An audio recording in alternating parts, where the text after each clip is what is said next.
Welcome to Don't Whistle at Night podcast, where Navajo legends echo in the shadows. Darren and Dawn will guide you through the sacred fire of native storytelling, where the old stories breathe, the unknown walks among us, and voices, long hidden, rise to be heard. And remember, don't whistle at night.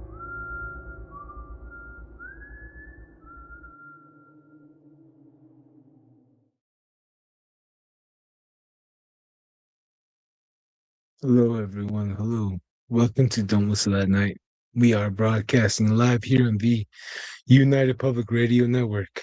I am your host, Don Yazzie, and with me, my co-host, Darren Yazzie. If you stayed after the show called The Chat, welcome in. What's up? Oh, let me turn this business started right here. Yeah. Welcome back to the show, and we're happy to have you guys back. You made it another week. Now you're here. Let's do this.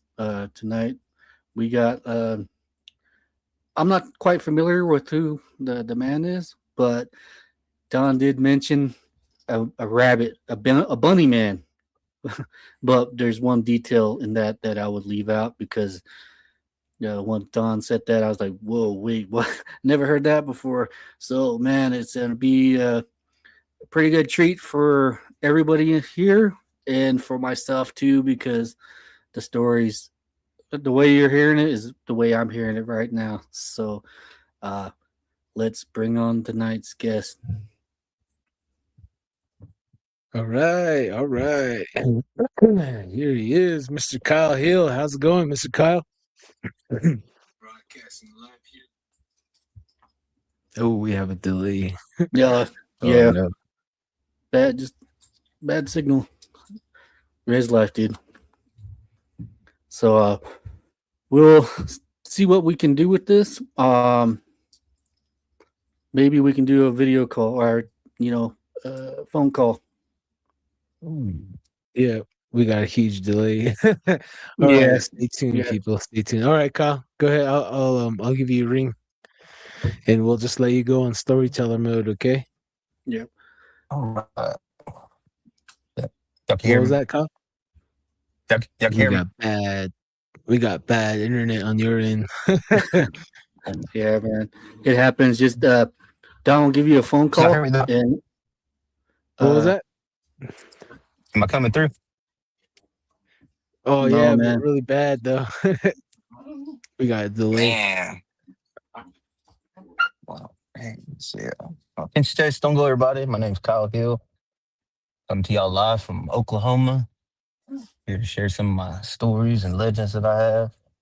I'd like to give a shout out to these guys for this great podcast. And Don't Whistle at Night Nation.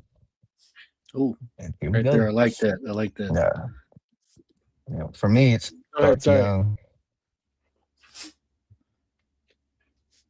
Go ahead. Sorry about that. Go ahead. For me, it starts young, man. It was, growing up native, how we always just start getting told things from the time we're little, like, you're going to encounter spirits. You're going to see things in the woods. Things like that. So that leads me up to my first spiritual encounter, which was, I was in the living room playing. It was me and my grandma at the time. My mom had left me with my grandma to attend college. So I'm down there and we were watching TV, and I happened to just look because her bedroom's set down the hallway and you can see down the hallway from the living room. So I was sitting there and I seen my great-great-grandma sitting in a rocking chair back there in the bedroom. So I told my grandma, I was like, hey, I see great-great-grandma. My grandma just looked at me without missing a beat. She goes, yeah. She goes, they come to us from time to time. And I was like, man. So I was like, first lesson in ghosts that I seen all in one day. And it kind of, with me, it kind of plays hand in hand with our legends because, like I was saying, as this happened and remembering growing up, we started getting into the legends. Like, be careful when you're playing in the woods, because that Bigfoot's out there. I said, man, or DW, deer woman, things like that. Just or don't go out and playing in the woods in rainy days. The little people might take off with you. And then there's some other things. And I was talking to some elders recently though, and they were like, you can talk about it, tell them about it, but they go, don't say the native name for it. I was like, man. I was like, why? And they were like, because you might put something on somebody, and there ain't that many people around that could take it off of them anymore. So it just goes back to, like I was saying, with my grandma just giving me all these pre-warnings in life. Like she was like, one, I guess in English would be the tall man. I remember there being stories of a tall man being around the area I grew up in. I grew up in Eufaula. It's a small lake town here in Oklahoma, off of a very sketchy highway, number 9 highway.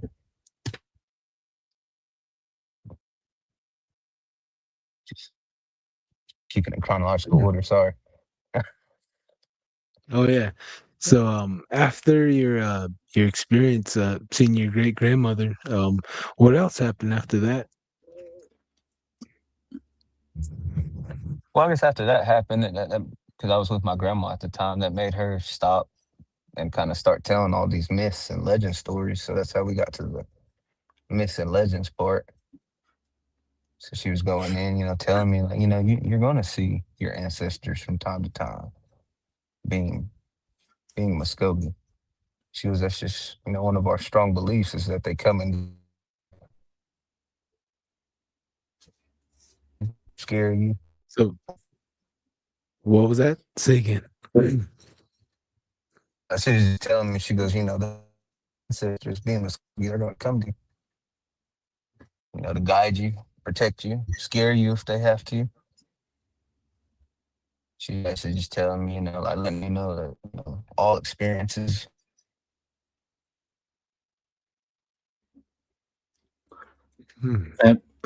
Breaking up right there, bro. I think we lost him right there. Hey, there he is. There he No, is. okay. All right. So, what kind of experience did your mother have, or do you know any of her stories that she experienced herself? My grandmother. Yeah, your grandmother, your mom. My Like, grandma. so Well, this goes because my back grandmother. generational for sure. Uh-huh. Oh Go yeah, ahead. yeah. Like that brings me back to that, and that's a good point you gave. Because like I hear a lot too on these pods. I talk about generational trauma or land trauma. Mm. Well, like us being Muskogee, they brought us over from the southeast, from that Louisiana, Alabama, Georgia, to where we're at now in Oklahoma. So for them to bring us in, I recently found out, we're at Cattle Nation. So that starts that land trauma that y'all talk of. And then my grandma speaks of seeing, I've heard stories of trolls while they were trying to get water. Trying to go to a spring, just a little natural spring or something that occurs, and them seeing trolls over bridges. Yeah, we do have a couple of Can't remember our guests that came on earlier. They what talked she said about the remedy was. I think they just Yep, avoided she's it at all delayed there. costs. Yeah. And Bigfoot, I remember them speaking of Bigfoot, seeing him over the valley and the hills. Because where I live, it's like off of a lake town, but it's like roaming hills, if you know what I mean. Like valleys and Yeah. flatland and valleys again. So yeah, they would talk about Bigfoot and what people would consider to be Slender Man. That's the one that they Slender would talk Man. about for us. That yeah. When they would talk about for us that like when y'all say what run off women, they said that was the one. Hey Kyle. Hey Kyle. Yeah. Man, sounds like he's getting really bad on his Yeah. internet. Hey, I think it might hey be Kyle. better to go to a phone. Hey Kyle, I'm gonna I give hear you you. a call, okay? So we're gonna Okay. it'll sound a little bit better for all the audience, okay? I'll give you a call, then we'll just have you talk to the microphone. Is that all right? All right. All Kyle. right. All right, okay. Yeah. All right. All right. Okay. All right. Hang on there, people. I'm Oh yeah. gonna give Kyle a call. So I'll see you on the other side, Kyle. I'll give you a ring right now. All right. Okay. Yeah. He brought up a good point. Generational trauma. Uh, it's something that we're trying to break. Break the barrier on, and have non-natives understand. What this means and what it means to us, to the people out there. So it's good to listen. I tell you that much. It is really good to listen. And try to put yourself in their shoes. I can understand that that's difficult for a lot of people. For myself, it's difficult for me to imagine what it's like to be a millionaire. 'Cause I can't imagine that. There's totally different uh, aspects of life and living that I will probably never understand, and that would be one of them. The same thing with the natives and the non-natives. It's two different mindsets. Remember, and, remember that, and it's also something that you should look more into. Learn the people around you, know the nations around you, the tribes around you, and land disputes. It's something we talk about. We're going to be talking a bit more about because some of these land All disputes right, come Darren. upon We're good now. We got him right here on the phone, Darren. Okay. We'll just get him rolling right now. Is there any questions you want him to want me to ask before we get rolling? Remember, No, short yeah, question. yeah. I was just gonna say, have them describe the trolls. How long these trolls been around the spring or the bridge he was talking about? Because we did come across a couple of them. Of our guests that mentioned trolls underneath bridges. I don't know why they like bridges, but hey, trolls. Let's break them down. Okay. All right. Hey, Kyle, are you there? Can you hear me? Okay. Darren, can you hear Kyle, Darren? Kyle, say hi, Darren. See if Darren can hear you well. Did you hear him, Darren? Say again one more time. Negative. No, for real. I can hear him. Okay, let's go to the chat. Can you guys hear Kyle? Kyle, can you say hello to the chat? Let's see if the audience can hear you. Hey, Whistle Nation! Huh. Oh, that's one of the weirdest things. I can't hear it on my side, but Really? well, I can't hear him. Yeah, I can hear him now. Shoot, let's roll, bro. Okay, now he can hear you. He can hear you now. Okay, so Darren asks if you can expand on the troll situation, on the troll sightings of stories, because in our investigations we've came across quite a few stories of trolls and them being around water and also bridges.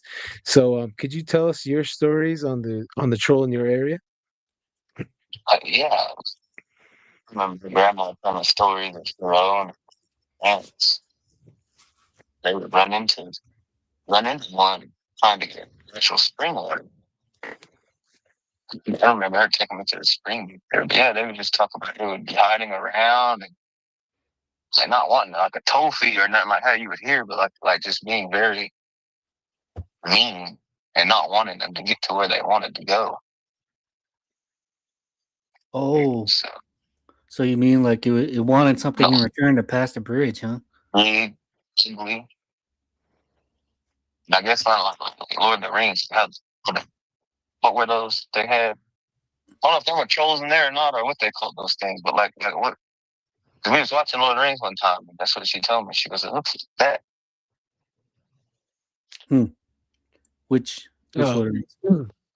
which so like you mean like the goblins or like the that." ogres? Yeah, she explained like the ogres off of Lord of the Rings. Oh, Oh, like Was it that cave big? trolls, right? The cave troll. Yeah, like the things they were like, and the big old mean looking things. Oh yeah, the cave She troll. explained it to look like that. Wow. Oh man. And then like y'all, like you were just kind of saying, like if it's something with fresh water, it was it. Oh, it was his water. Okay. Wow. Yeah, that's a sight to see. They always like to take canals here in the Farmington area. From what we were told, Navajo Nation police would lose them in the canals out there near Shiprock and by the schools. They like to peek in and look at kids, especially little girls at the dormitories there. So we've heard quite some scary stories involving trolls. um, Darren, do you have any questions you want me to ask Mr. Kyle? Not now, man. Let's get it rolling. Let's start from his grandmother. Okay. What other stories do your grandmother have? Does your grandmother have about? She was speaking of where we're at now. I guess that's where they used to keep cattle, or they had a swimming paradise there. But she was saying they were going. It would have been across the hill from where the man box was. My house is now. She said that one time when they were going over there, they were looking off into. I don't know if it was always a pasture next to my family's land, or I know it was probably always open area. But she remembered seeing a cyclops. And I said, a cyclops? She goes, yeah. I said, what was that like? She looked at me and she goes, well, we were coming over that hill and you just seen it. She goes, it was big. She had like it was looking for stuff. She goes, we kind of just kind of watched it. Oh man, yeah, that's quite unsettling right there. Uh, you did mention the deer woman. What's the story of the deer woman and who does she target? I've heard quite a few stories, so I've been waiting to ask more Native Americans from Oklahoma and around Oklahoma more of the deer woman. But yeah, go ahead, Mr. Kyle. Now, I don't know if I'm giving the international one or but I remember the one that was told. Well, I think I remember because that she was a prince or just a very, very beautiful lady within the tribe. You know, was set to marry off to someone that she didn't want to be married to. And the suitor that she was wanting to marry was off at war and all the time. So I guess she was one evening was going to break it to this man, that she didn't want to be with him and her true love was off and was coming home. And I guess he didn't take it very well, so he ended up kissing her, attempting to off her. And then that's where for us, listen, the story gets changed 3 different ways, I guess, in teachings to teach you certain things. One was she was off, and and in her dying breath, great white deer walked up. She asked him, just please let me get my revenge. I'll be your servant, do whatever you need. And he granted her this, and she took her revenge. And that's why she's this entity that protects women. And if anything's going wrong with them, somebody's going to gang up on them and stuff like that and hear them stories. Oh, well, this was happening, and the deer woman showed up. The second one was told that she was a medicine woman, and she, in her dying breath, casting medicine on herself to come take revenge. Mm. And then the third one was that straight up devil had came to her and her and let you have this, and you're going to work to be this evil spirit the rest of your life. And she took the offer. Some of the 3 I've always heard growing up. Wow, that's we don't have deer women on our side. It's like the but we first do one hear is from. the common one. Like, if you're a man, you be nice to women, treat them with respect, or else deer woman will come get you. And then the other two were like play with medicine stories. If that makes sense. Yeah. Yeah, that does. Man, that's some Darren was saying that's some dark stories of the deer woman. um uh one more time there. Hold on there, Kyle. Let me ask the chat there if they can hear you well there. Darren, how's Kyle? Can you hear him well? Can you hear him just fine? I can hear him. It's kind of fuzzy, but you can make out the words. So Oh man.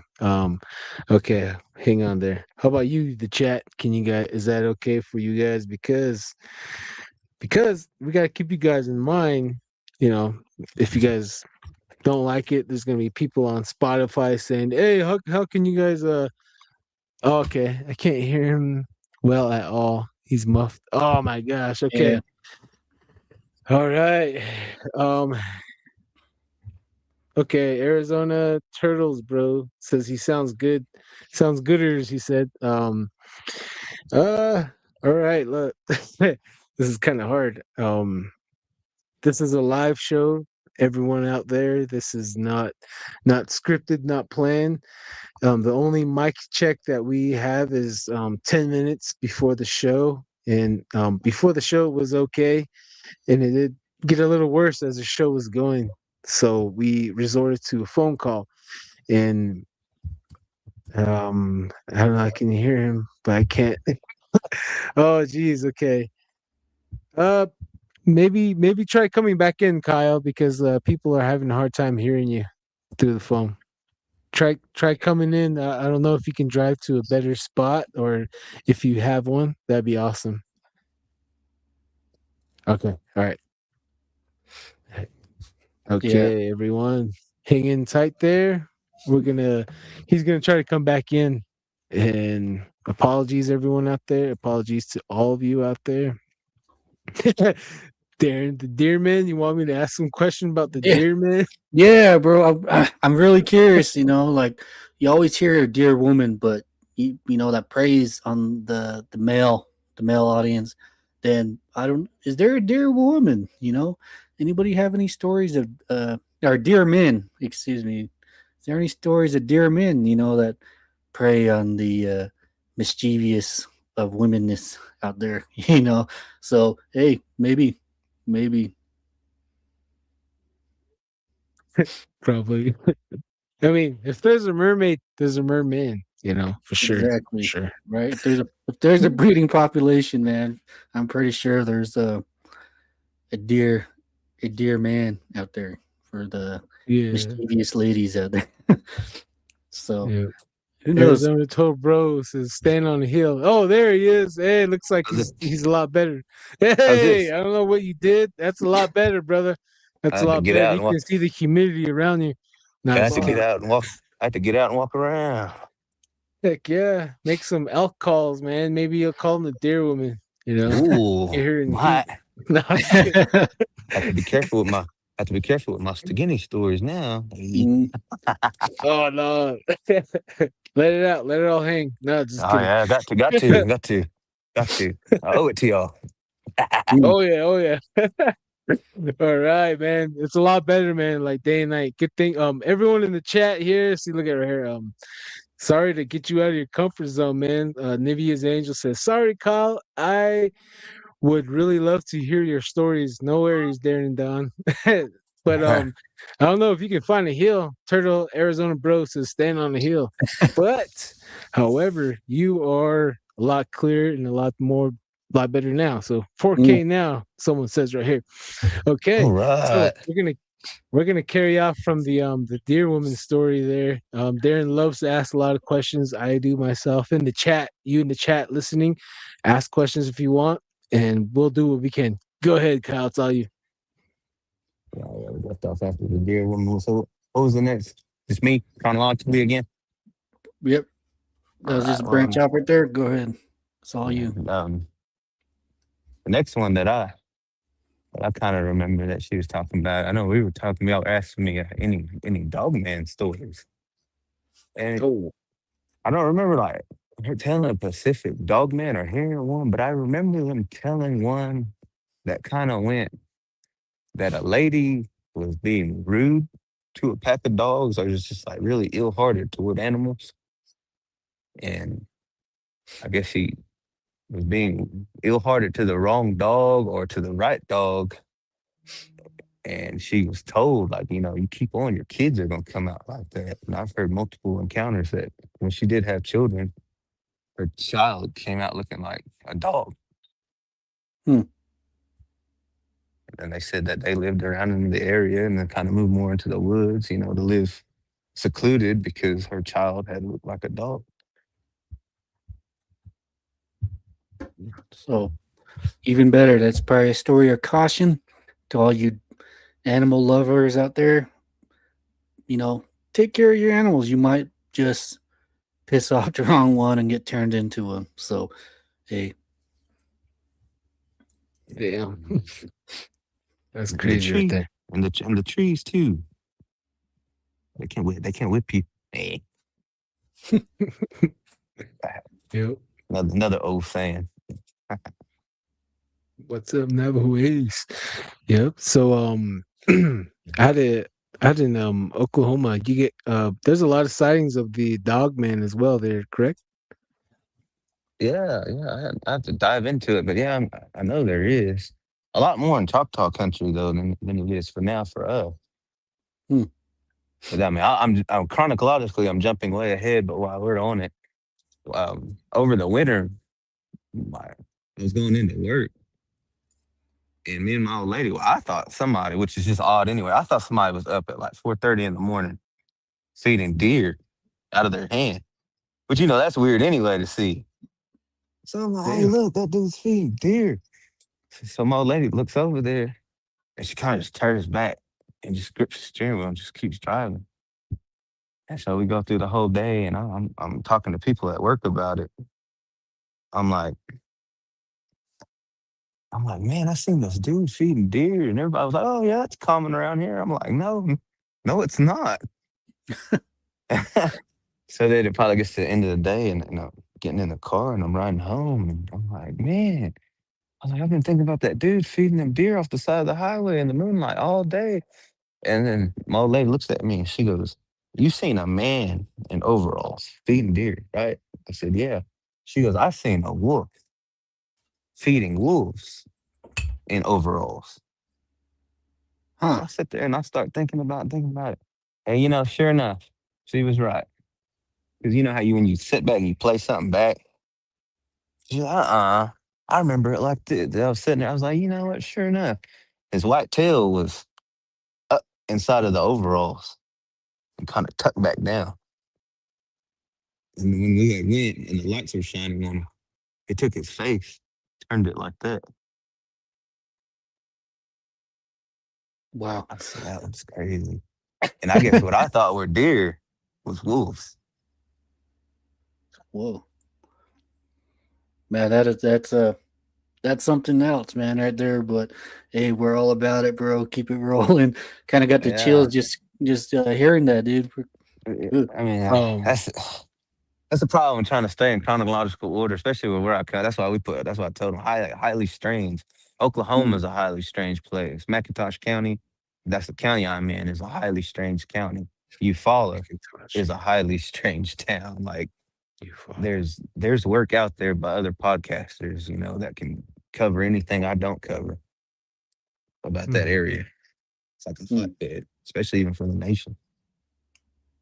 Man, to the listeners out there, he just was telling a story about a dog man wearing a man's clothes, like coverall, work clothes type of deal. So if you guys missed that story, woo wee, that Yeah, was a good yeah, one. man. Yeah, yeah, that's just something else. That brings you back to your classic werewolf, being wearing clothes. Uh, when I think of that, I think of like the Tim Burton, Tim Burton animated film. I don't So, I don't think I was sharing stories with the pod quite yet or things, but there was an encounter down in Choctaw country that almost made national headlines. And the way it started off before it simmered down was The lady said she was going outside helping a friend out feeding livestock. And she said that as she was feeding the livestock, she just felt something dog like grab her and just start going at her back, like slashing her, biting her, and this and this and that. And it caught so much attention, and just crazy how quick it went from catching all this attention to even where Fish and Wildlife was like, man, we don't know what that is. Like, we should go investigate. Like, it doesn't match anything. And as like it just kept going and going, it's like they killed it off too. Because when they came back, they was like, oh yeah, she was attacked by a feral dog. So yeah, when you hear the lady's eyewitness encounters, it didn't sound like she was attacked by a feral dog. Because she said she was out there feeding that livestock one minute, and the next minute, whatever it was on her.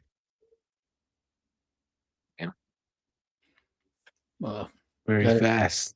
Very fast. It sounds like Hanson's story. Remember that dog man charging him? How it cut 50 yards just like that. It was right on top of him.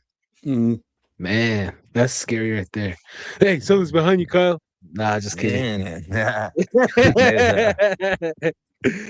was talking with some elders about that too, and they, one elder was like, he went ahead and told me, he was like, he goes, you don't hear him talk about it much no more. He goes, but that's one of them old ways too of getting at you, is to sick that dog man on you.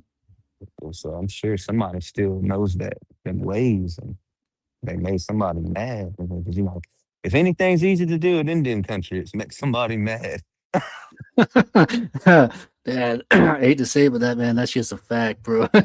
But piss him off and you get a dog man sent on you. Oh shoot. Dog man, big old owl, Bigfoot. Out that way, the dog man uses mind speak, or does it like speak with its mouth? Both. Both, huh? Both. But it'd be like kind of like, I don't want to say it for y'all because I know I don't know them ways like that, and I don't want to sound ignorant, but you can deal with an entity, like we were just saying, or put it like this, or someone could gush you the entity into coming to you too. Mm-hmm. Yeah. Because them ways still exist. So like, it's a sure. sad thing. You could be in the woods one day and like literally be dog man, or like we said, make somebody mad, or somebody knows how to do something and they send that whatever it is after you.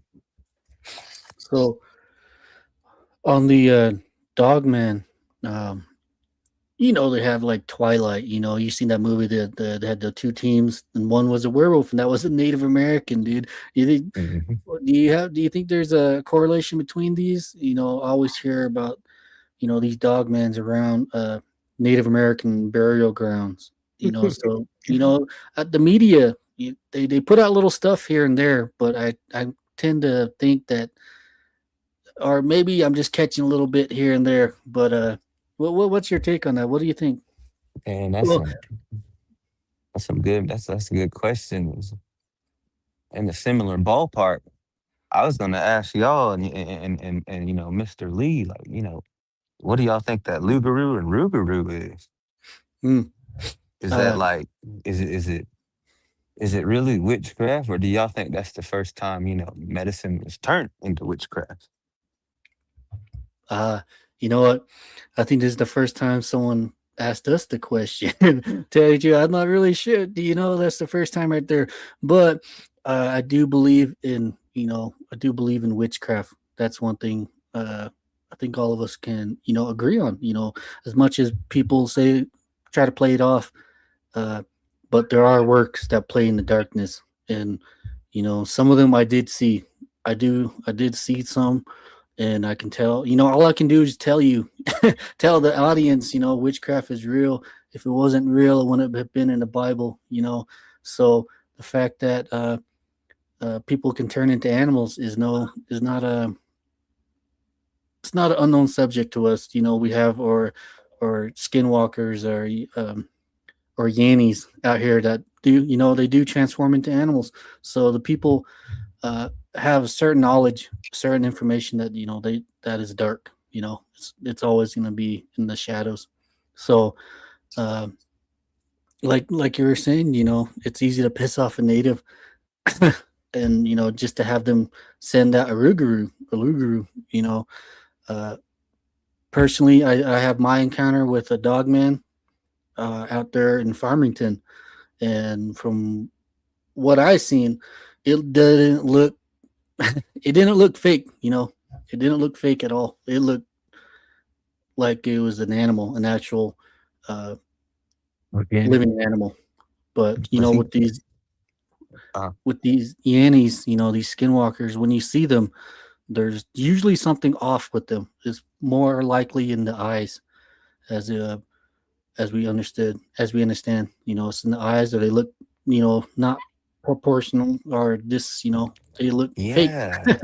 So they say that our way too, because when you hear us speak of a Stagini, the modern day thing given is the big old owl with red eyes. That's what you'll hear a lot of them talk about back this way. And I was gonna not, say the Lechusa. In Mexico they have that too. Go ahead, sorry. Yeah, but it's not always like that, like you said, because the stronger someone is, or like you said, whomever you made mad and whoever they went and hired, let's just say it like that. You know what I mean? It depends on what level or how far down the rabbit hole they went. I'll just say it like that.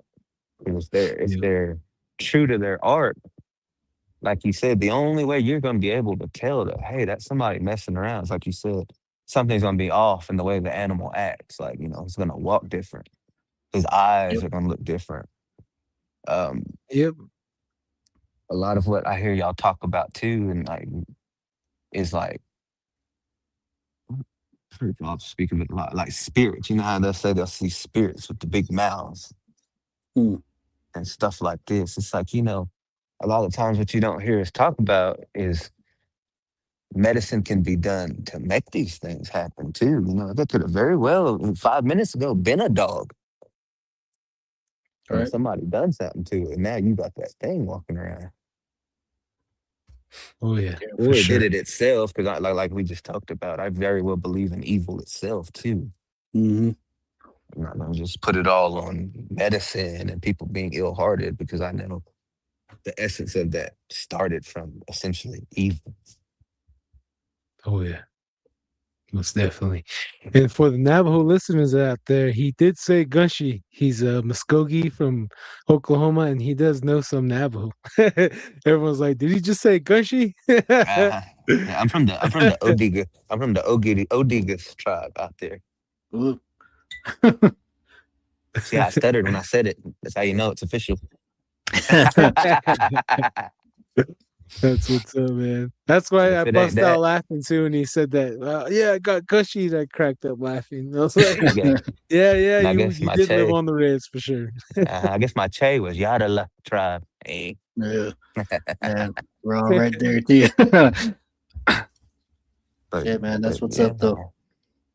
This when I talk to you about this plot of land that I'm on, to what I'm understanding and knowing, that's the original 140 allotment too, from when we got moved over, that stayed in the family.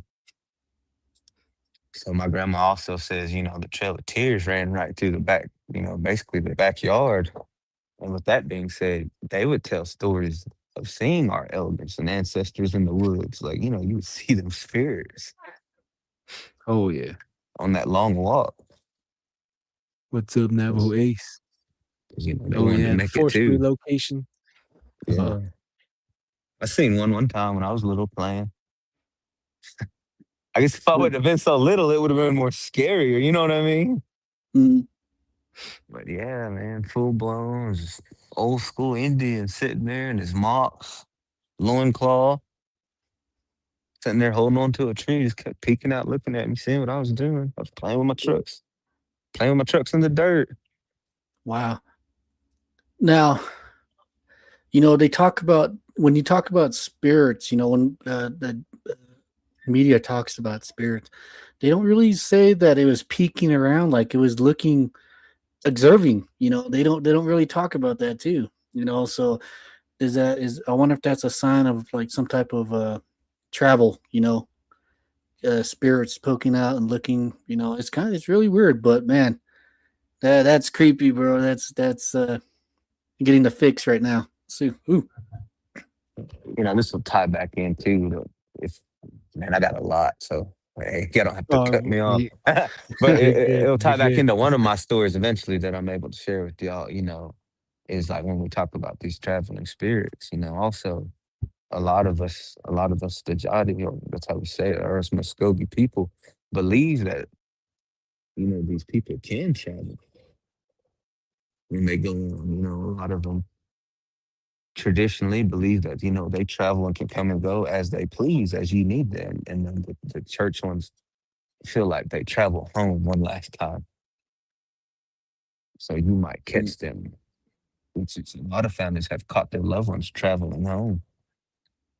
Like, I think you were touching on this y'all's way, but it's the same for us. Like, when someone goes, you have 4 days to get their burial ready and try to get them in that ground before 4 days, because our way, it's spirits will get on them. They'll get stuck and stay around. It could become malevolent because they're not happy anymore. Mhm. Somebody could steal them for medicine purposes. Yep. Evil spirits could steal the body for whatever they want it for, or just anything, or even these legendary monsters that we speak of might want it just because it's there. It's unguarded. You know what I mean? It's traveling. It's a vessel in between. That's how they always said it. So they'll do things like immediate family will stay with the body until the funeral. They'll stay up overnight, make sure. That's a very Both real thing. sides. Yeah, that's a real thing too, man. That the living or the dead, evil spirits would want human spirit. Right now, we're working on. We're going to be dealing with spirits here in a bit on the Patreon. We are doing investigations, and one of them is a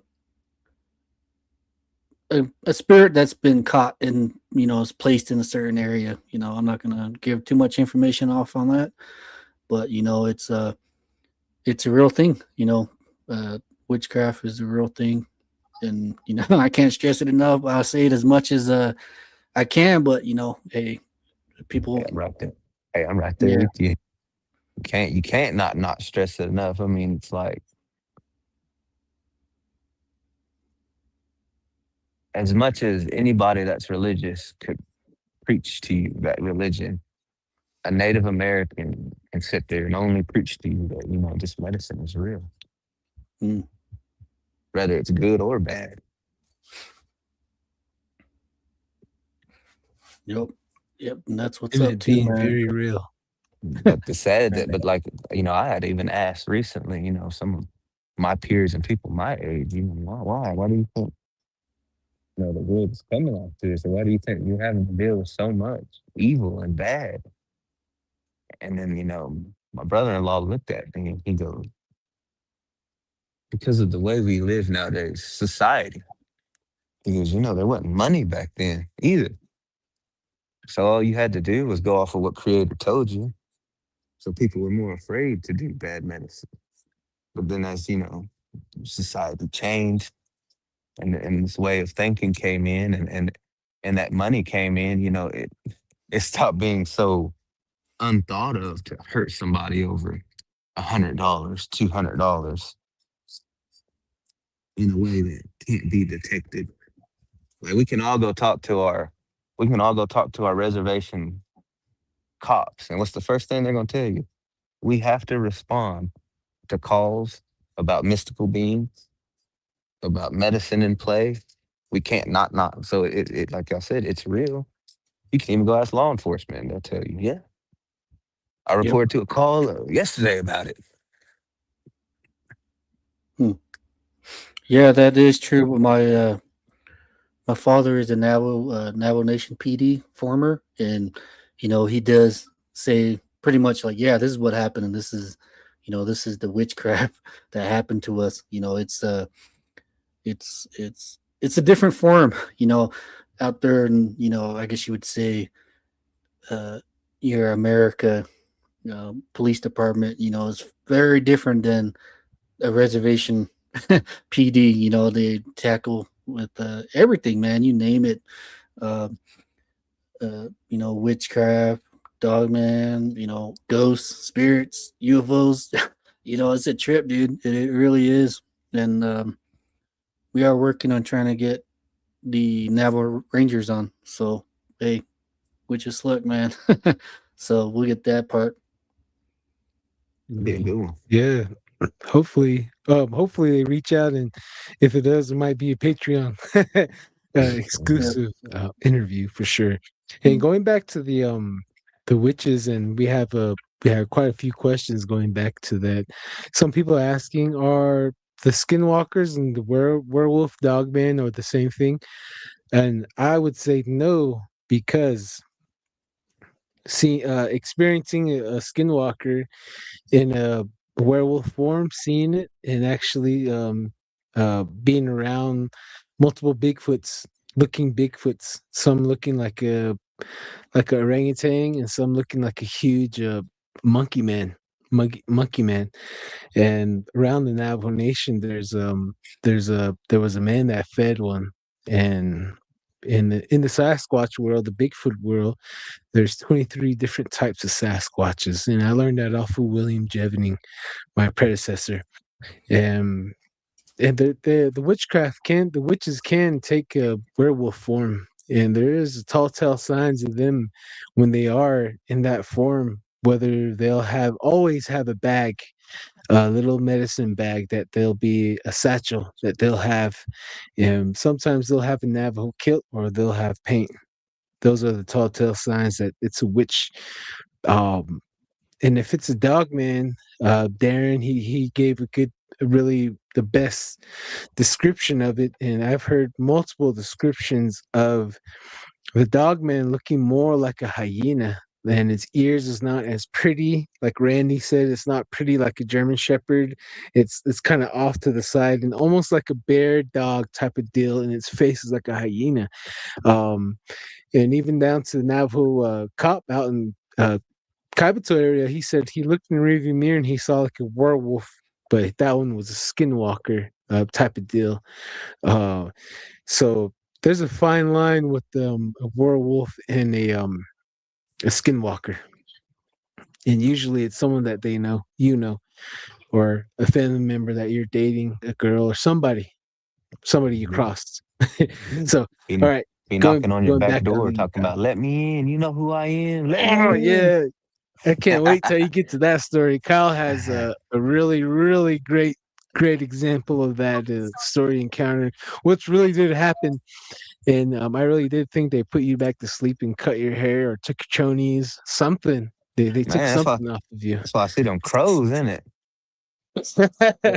They're always in 3 to Yes, 4. sir. And every Yes, time I say sir. something, they'll be gone for a couple of days, but then they'll be back. And while I'm on this little part, let me tell y'all something. You know how us natives are always talking about, listen to the animals and they talk. Or, if you're Mm. being spied on, if you listen real well, like you can almost hear them talk. One time I'm getting ready to come out, right? And there's 2 crows sitting out there. I see them. I'm not paying no attention. I'm walking with my head down. And I hear that first crow go, that him? Like in a bird voice, you know what I mean? Mm. He looks at me, that him? The other crow goes, Yeah. It's crazy. Well, yes, sir, man. If you listen to, you listen to the animals around you, they'll tend to speak to you. But that's very unique, man. I like that.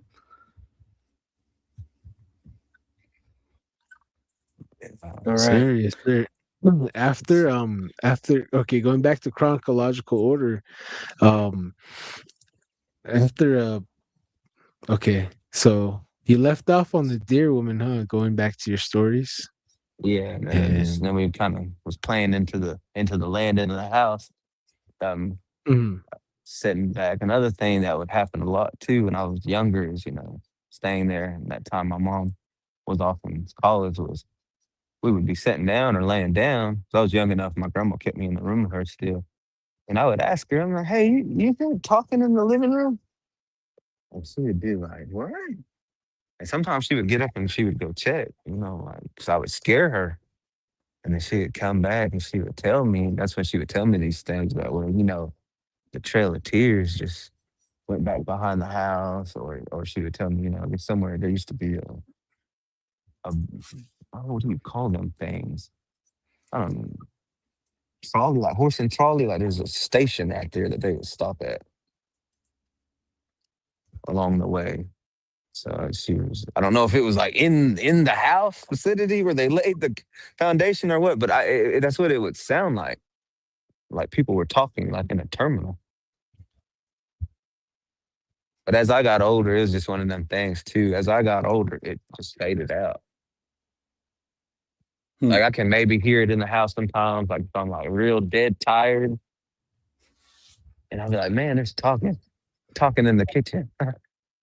Another thing we have happen to us all the time though is like we'll hear our names. Like anybody in the house, we'll hear our names get called out the blue. Man, don't even say that, dude. I have that happen a couple of times a year.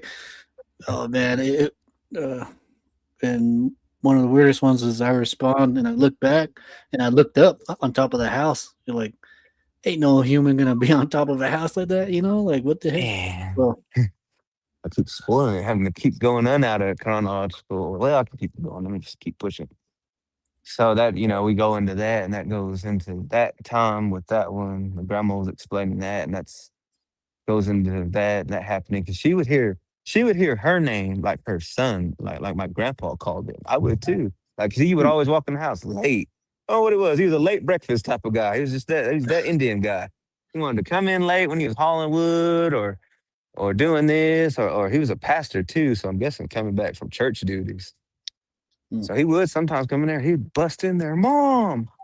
And every so often she would hear that, Mom. I would too. And like we'd get up, flip on the lights, nobody'd be there. Yeah. And then that one always baffled me because as I got older and started hearing stories, they would tell you, at night, you even be cautious about when you go call your dog back in. Because they said, entities or Bigfoot or whatever can mimic it.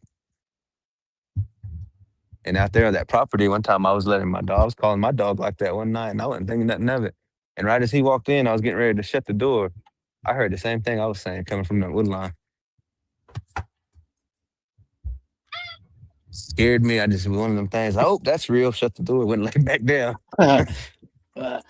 It's like another thing about being native. It's when we hear these myths and tales. It's not so much that they're even myths and tales. It's just either you've lived it yet or you haven't lived it yet.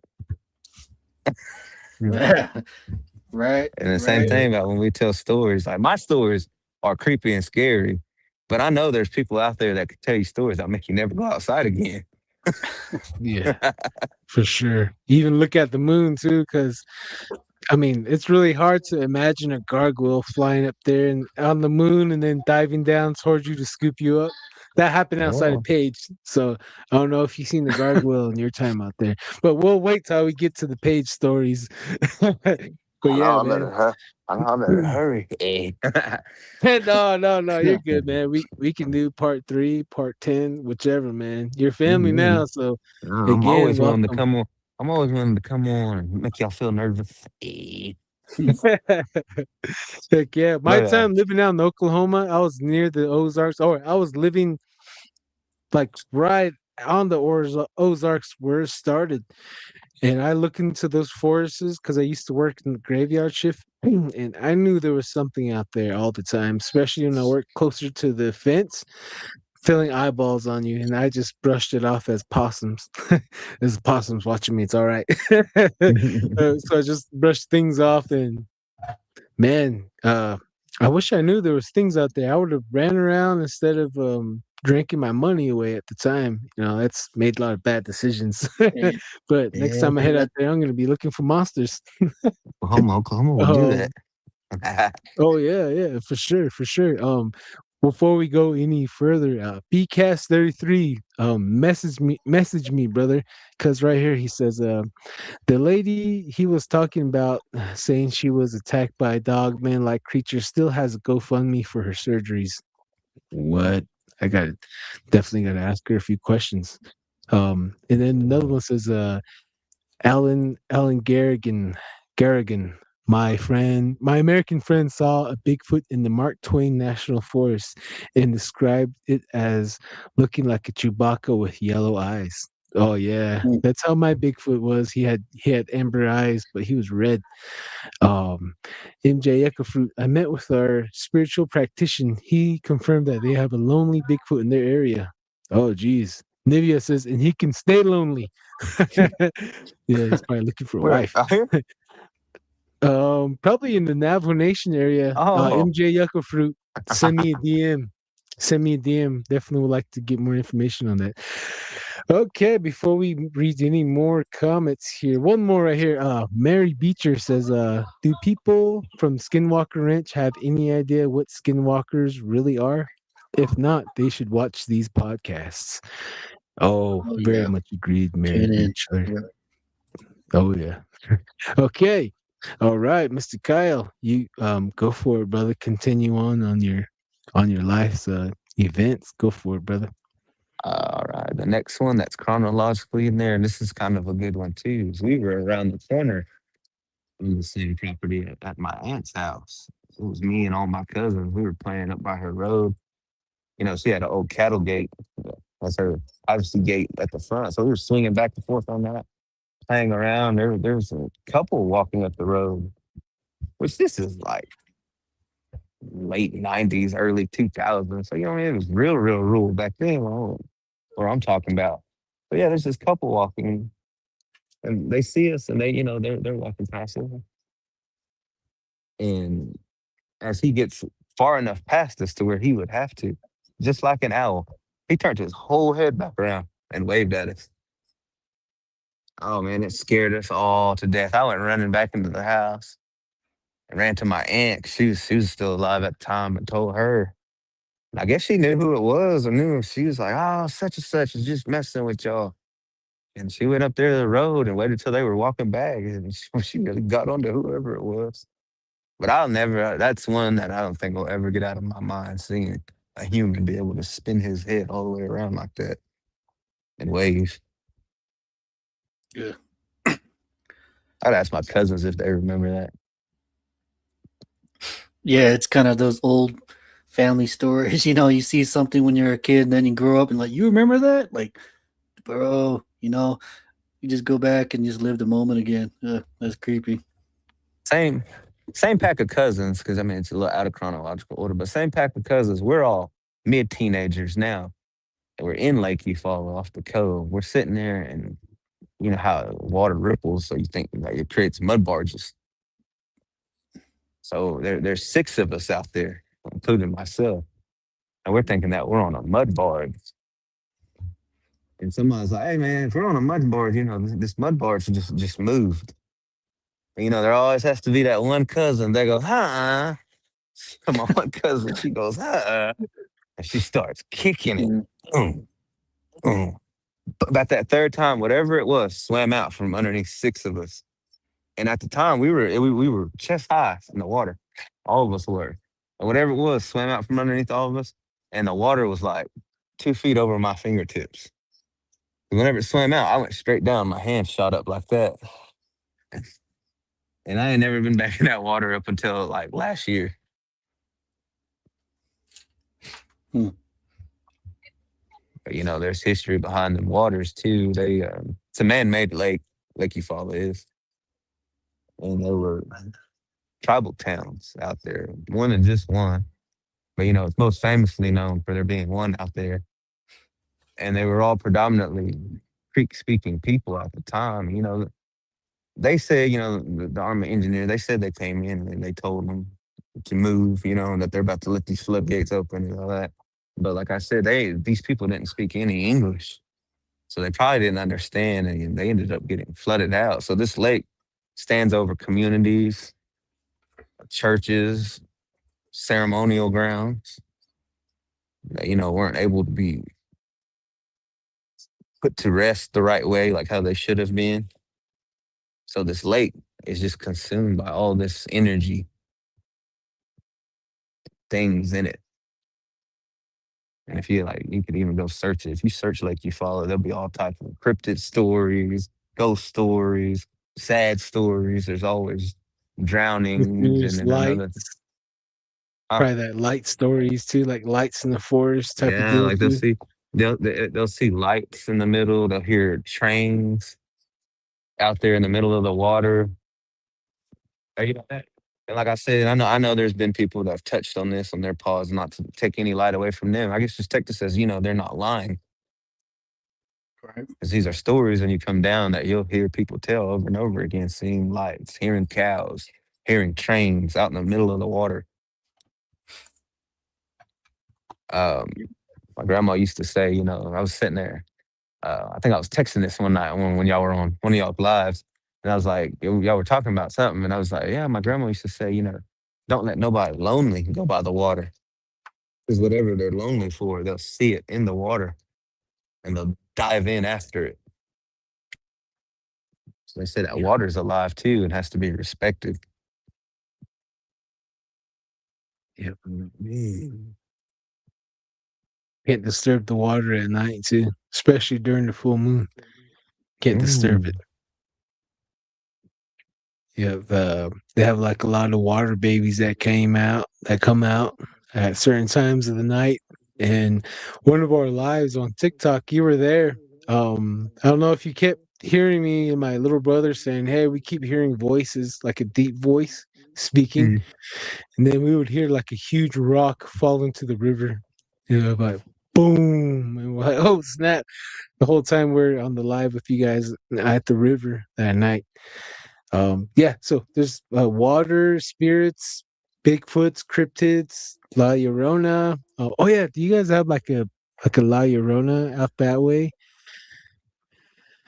I don't know if it'd be that per se, but like you said, you'll hear like children or women crying or screaming when they're down by the Hmm. water side, and they'll be looking and shining out in the light and all that. And then you'll get them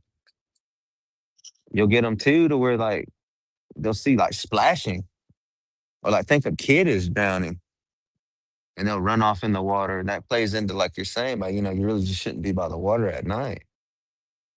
Or they'll even go into, or if you are, don't be weak minded.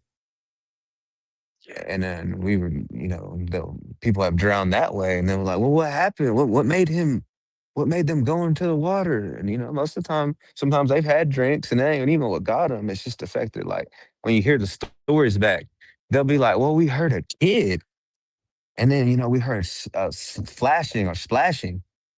So we were checking it out. When they go, there's nothing in it. Either they'll come to their senses, or whatever it is, claims their life. I heard I heard one from a coworker, and he was talking about, being down there in them coastal areas. He said that an alligator will roll on its belly, stick its hands up and thrash like that, so you'll think it's a kid drowning Oh, in a way to get a human. yeah, dude. I seen a video of that, dude. That guy went up there. I think he was on a boat, and he went and grabbed a little hand, and it was a freaking alligator. Like, what the heck? Oh yeah, Uh, yeah, gone this song. right. Yeah, I seen that. It's kind of disturbing. Mhm. It's scary, man. Kind of brings me into People out out. of Oh, chronological order, but that brings me into my coworkers too, and then some of their stories that they've shared with me. Because I'd be binge watching pods, y'all's and other people's that I listen to. And, they would get into it and start sharing their stories and telling me things. And two of them that stuck with me was my coworker one time speaking on, medicine and things like that. They were traveling. He said that it was one of his cousins and two of his friends. Three of them were traveling back. I don't know what they were doing, partying, chilling, whatever they were doing, and there was a big owl that they came across in the road and they hit it. So they was like, "Oh man, they hit a obscenely big owl." So they were like, all right. So they got out. And unlike my story, I guess it was still there. So they're like, oh, dang, we killed this big owl. So they each took an owl feather from it. And they went on they went on home and about their days. And he tells the story and he goes, first friend dies mysteriously, just have a heart attack out the blue, drops dead. So they're dealing with that, go to that funeral. Second friend, 2 days after that funeral, gets in a car wreck, ends up losing his life. Dude's cousin, I guess, starts freaking out, finally goes and talks to his family, because I'm guessing they have Native American, family members. And they were like, you should go put them feathers back. Y'all should have never took nothing like that from anything like that. Y'all should have just hit it and went on about y'all's way. So he goes, yeah. He goes, yeah, I better, because, things are getting weird, which, yeah, that's weird. So he's like, all right. So he's scared. He goes, so he finally gathers his feather, finds it, or he's trying to look for it. So he goes, I can't find it. So he goes back to that site. Just something tells him to go back to that site. And when he got back to that site where they hit that owl, he said that his feather was there and his two friends' feathers were already there, sitting on that spot. And that comes from a non-native, and that's a Stiginic story. Yeah. So he's Yeah. basically like, he goes on to be like, whoever that person was just messed with him. He's like, That's I gave horrible. him survivor's guilt, basically. Yeah, Damn. that's one And then thing the to live with. second, Yeah, it sucks. uh, Yeah. same coworker goes on to tell another story of his own, speaking about the water and all that. I guess one night he was down there and he was catfishing one night. So he said that he went and sat his pole down. He was sitting a little bit more back, using the moonlight, just in case like a hog ran up on him or something. So he'd be more ready for it. So he said he was sitting there and he was sitting there. He said he starts hearing drumming. Doom, doom, doom, doom, doom, doom, doom, doom, doom. So he's like, what? So he said he starts looking around. He's like, I'm looking, high, medium level, all around. He goes, there's something tells me, check the shore. He goes, because the moonlight was illuminating the shore. So he said when he looked down at the moonlight, he said he seen a whole bunch of little people down by the water. And the pack of them were washing clothes. And one of them was serenading them with a drum. Mm. And he said he said he gets experiences like that all the time. Is this just normal? He goes, I leave them alone and they leave me alone. I said, man, that's awesome. Right. Yeah, man. It's a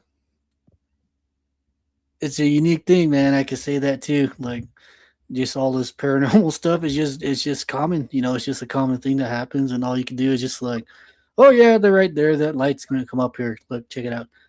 Or you hear Yeah. voices and stuff like that's here in the house. So hey, out there in the land too, man. So it's all you can do is just kind of laugh about it, dude. That's but I hear you on that. And, oh man, the house is just a hotbed, like I said. So we'll just chronological order. We'll just kind of move on. So eventually, my mom graduates out and she moves me back up to her. She stayed off living in Lawrence, Kansas. She went to high school, so she brings me up there after she graduates. And the only major one I remember until she moved into her house, because she had a house built to Habitat of Humanity. So we'll get into that. But this brings me to one that's a good one that people like that I tell. And that's that one of, my mom made friends. She made friends with this particular lady. One was a Navajo, one was a Ute. They were my aunts because, my mom's college friends and all that. But anyways, they were sitting there babysitting me one day when she was at work. And me, I'm being a regular old rambunctious kid, probably getting on their nerves, wanting to play, wanting this, wanting that.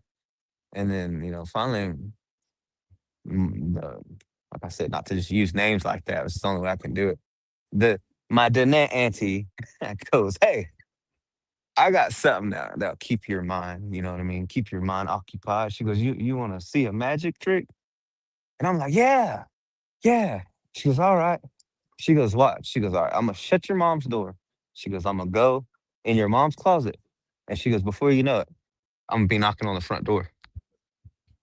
I'm like, huh? So she goes and does it. And like I said, when she reminisce back on stories, she would go. She did it the first time, came knocking on the door. I'm like, man, that's cool.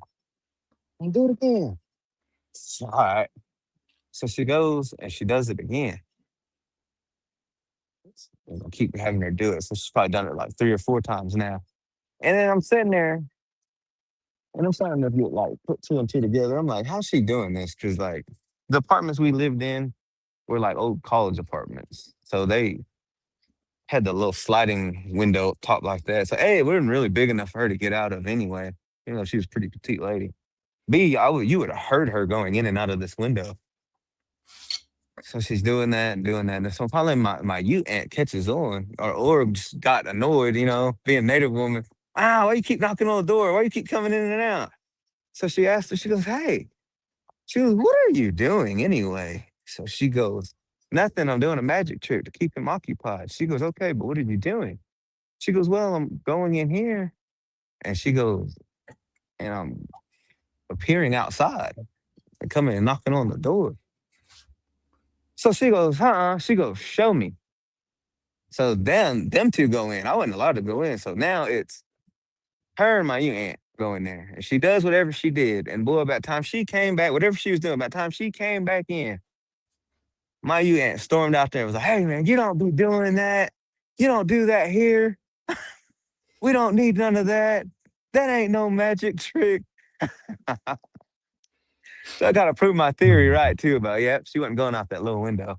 But you know, now that we talk and now that I'm remembering back, and I'm not just trying to add essence to it, it's just I really do remember it. Every time she would do that, I would hear. Hmm. So that would put hand in hand with when I came on Told the Story the first time, what the panel was telling me about, you know, she was probably doing something and going through like a little crack or something. Just just making her body turn to mist through crack. She just goes like this, and then supernaturally. So that you aunt must have lost her shit, man. Yeah, because she stood in there, whatever she did. Because I wasn't even allowed to go in the room. Because that's what she told me. Yeah. She goes, no, you got to stay out here. She goes, if you do it with you in the room, she goes, it won't. What I'm trying to do won't work. Oh yeah. Either that or she didn't want me to get freaked out like my aunt did. Both. Everyone's like, yee, magic tricks. But I don't know why. Like, But then yikes. again, I don't know why she would have showed. I don't know why she would have showed my other aunt that either, unless she was trying to like warn her too. You know what I mean? I never think about that till later either. Hmm. There Wow. you go. So man, yeah. So we live in this little apartment. Things like that go on. Like I never had no problem out of these 2 ladies though. So if she is Must have one. been like Hopefully, I guess she's a good one. Because like I said, I've never had no. maybe she was taught. Maybe she was taught a little something. And that's a trick that you're gonna have to do some things to learn. I'm afraid. Maybe I mean we have a friend that is friends with a good skinwalker. That he's like the friendly neighborhood skinwalker they call him. Yeah. So maybe the same deal right here. Well, Sorry you about know. that. My cat. All right, hang on. Hang on. She wants to jump up and hear Kyle's stories too. Wait a minute, protecting me. She heard it. She goes, She's like, no, is that Texas accent or Oklahoma accent? Let me get a better listen here. Just kidding. uh, both. So Hey. so are you still in contact with both the Ute and the Navajo auntie, the Dene Yeah. auntie? Yeah. Yeah. Yeah. I guess we'll find out if she's a bad one or not, huh? Hear the pod. Oh Hear the man. pod come in through my closet. You quit talking about me. Just say I have some Yazi friends that want to learn the trick off you. They're Yazi boys. They're willing to learn. Just the Yazi will speak for itself. No, just kidding. So So, after that part, after that experience, what else happened in your life after that event? like I said, my mom was, we were living in there, and my mom had, graduated out, getting her life together. She, after college. So she ended up, and this time too, though, she had lost her dad and her stepmom too while we were living in this apartment. So finally her house gets built and it gets done. So we moved to another part of Lawrence. The part of Lawrence that we moved into was by the cemetery. There's only one cemetery in Lawrence that I know of, and it's a huge one. So we lived like a block away from it, I want to say. That's where this house was built. First recollection I ever have of that house was she had me stay with my grandpa the first night. I forgot what for. But anyways, that night that house ended up getting broken into. A brand new house, that's the first impression we have of it. This dang got violated. We got robbed. So like I said, then we move in, and this house was just very, very odd and peculiar. Even more than the house that I'm in now. This house that I'm speaking of scares me more than what I'm telling y'all than I deal with every day at the house I'm in now. So it all starts like this. That time we also moved into this, my mom had started kind of struggling with addiction, her alcohol addiction. So Mm. she would go out a lot during the weekends, and I'd be home in this house alone. And I would hear scratching on the walls. Sometimes I'd hear banging on the back door. And in the first couple years, there wasn't like really, well, not first couple years, first couple months, there wasn't nobody around because it was a new housing division. So as they were getting built, people were moving in until the neighborhood got set up. So we're like one of the only houses. Then boom, finally there's another neighbor. I'm telling you, I'm hearing scratching. I'd hear like things in the garage when wasn't nobody home. Um, Windows. Someone would always be knocking on the window, or my mom would always tell me like, I heard knocking late at night, looked out the window, it looked like somebody, was looking back at me. You're not our way though, you're not supposed to look out the windows at night anyway. 'Cause they'll say you'll see whatever you're looking for. It's just one of our old that we got told. And I had that happen to me out there one time. It was like 9 o'clock at night out there. The neighborhood was more developed at this time. So that's what made me look out the windows. I'm like, dang, maybe it's one of my friends or something. So I look out the window. As I'm looking out the window, a shadow person's looking directly back in at me. And as I go to run, I don't know what made me stop, but I stopped and I watched it run off. And I'm like, man, that's crazy. That one's the one that's always stuck with me too. But yeah, it came and it knocked on the door. There was a window right by the front room door, so I'm looking out that window, and as I went like that, it was ducked down, looking directly at me. And when I got startled, I guess I startled it, and it took off. Wow. So, what do you think about these shadow people? What do you think they are? Obviously, they have some, an intelligence on them, for it to look at you, get startled, and then, run off. I think that it just depends on either what you're around, because living in that house with it being so close to that cemetery or whatever land, because I don't know nothing about Lawrence. I mean, I do know about Lawrence, but like they don't teach you like tribe wise, like what tribes are here, what got this, what was this. You just hear about from the time Lawrence was a town. You know what I mean? Mm. So yeah, like I know it got burnt down like during the Civil Wars or whatever. Quantrill came through and burnt down all of the town of Lawrence. So it's haunted enough just off of that. Then there's, like I said, that past trauma that they don't try to bring up, because I know they moved natives out there too. And then on top of that, we're living a block away from a cemetery. And I mean, this cemetery, well, I'm not explaining it right. Like on one side of the road, it's the whole cemetery. And then there's like the little conjoining part right here. So it surrounds where I used to live, basically, like on one whole side, basically. And then it's a big old trailer court, and then they just slapped a housing community right in the middle of it. I don't Some know why quiet they neighbors. do that, but Everyone wants quiet neighbors. And then I got another one too that I'll tell you about being up there too after I get done with this one. Mhm. So like I said, it's more developing and the community's more developing.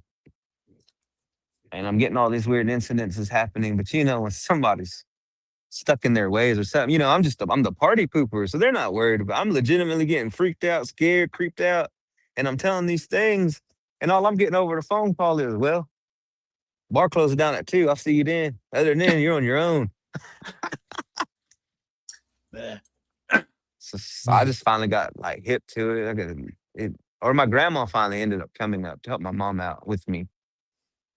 And she's a very Christian woman and very just knowledgeable Native woman too. I don't want to speak down on my grandma, but I know I'm not because I grew up. This is my grandma.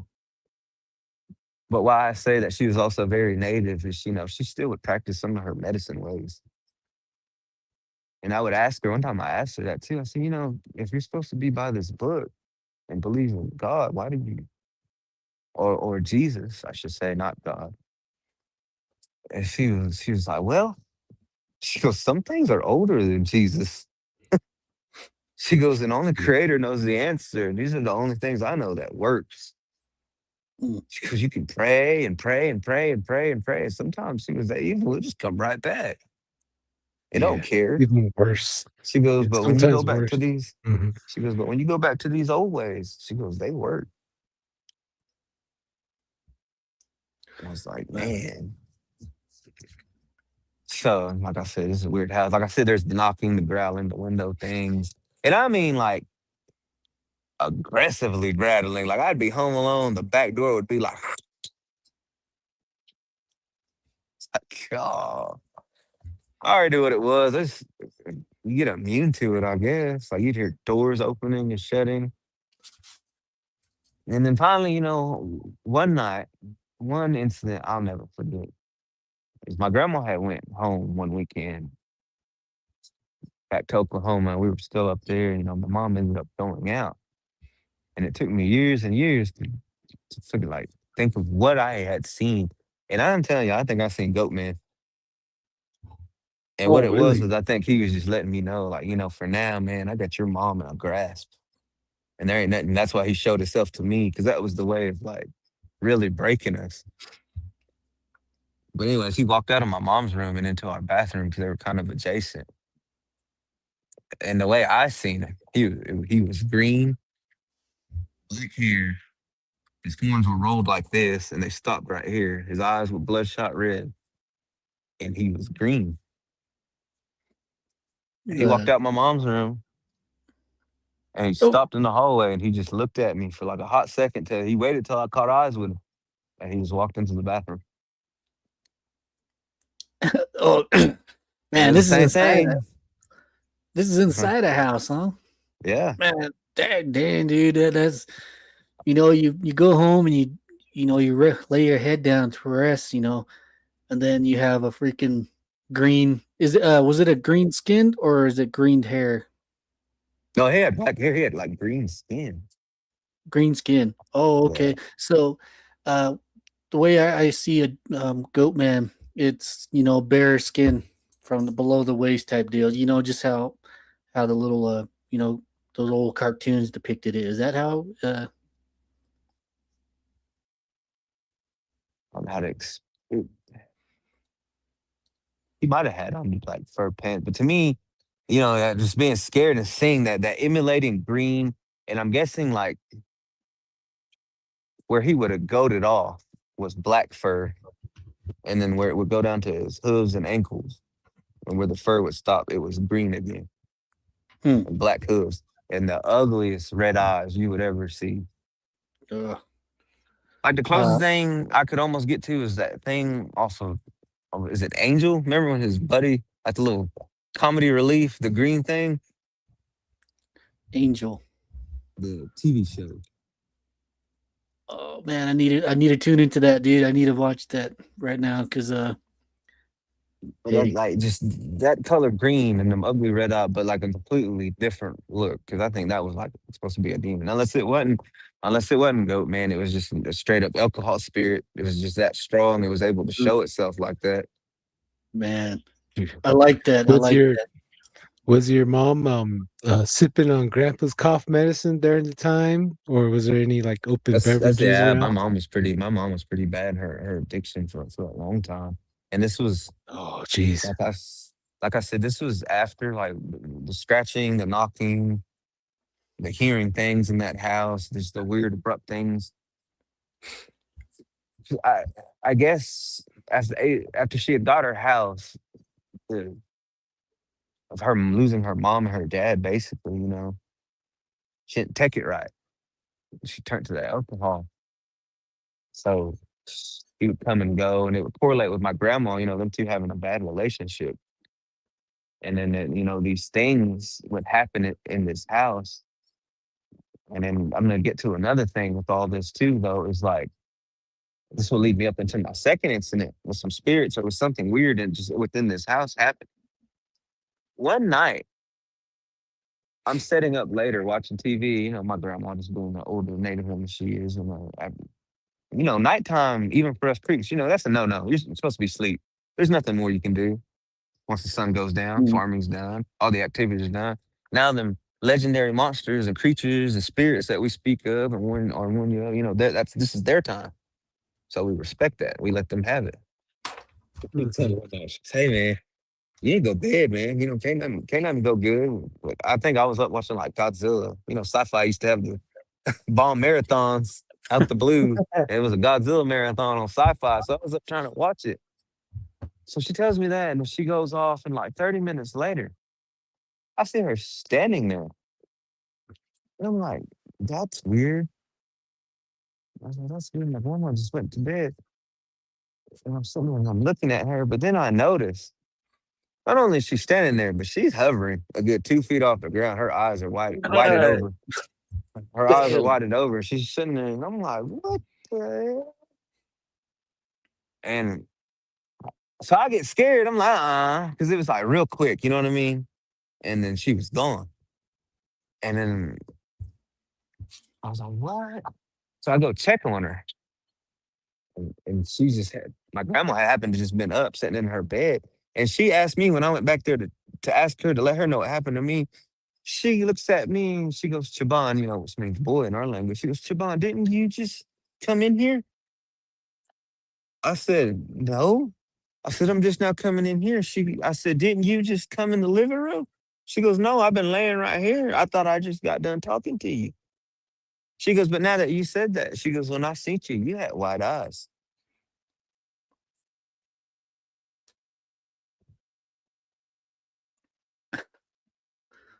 man, man, that like,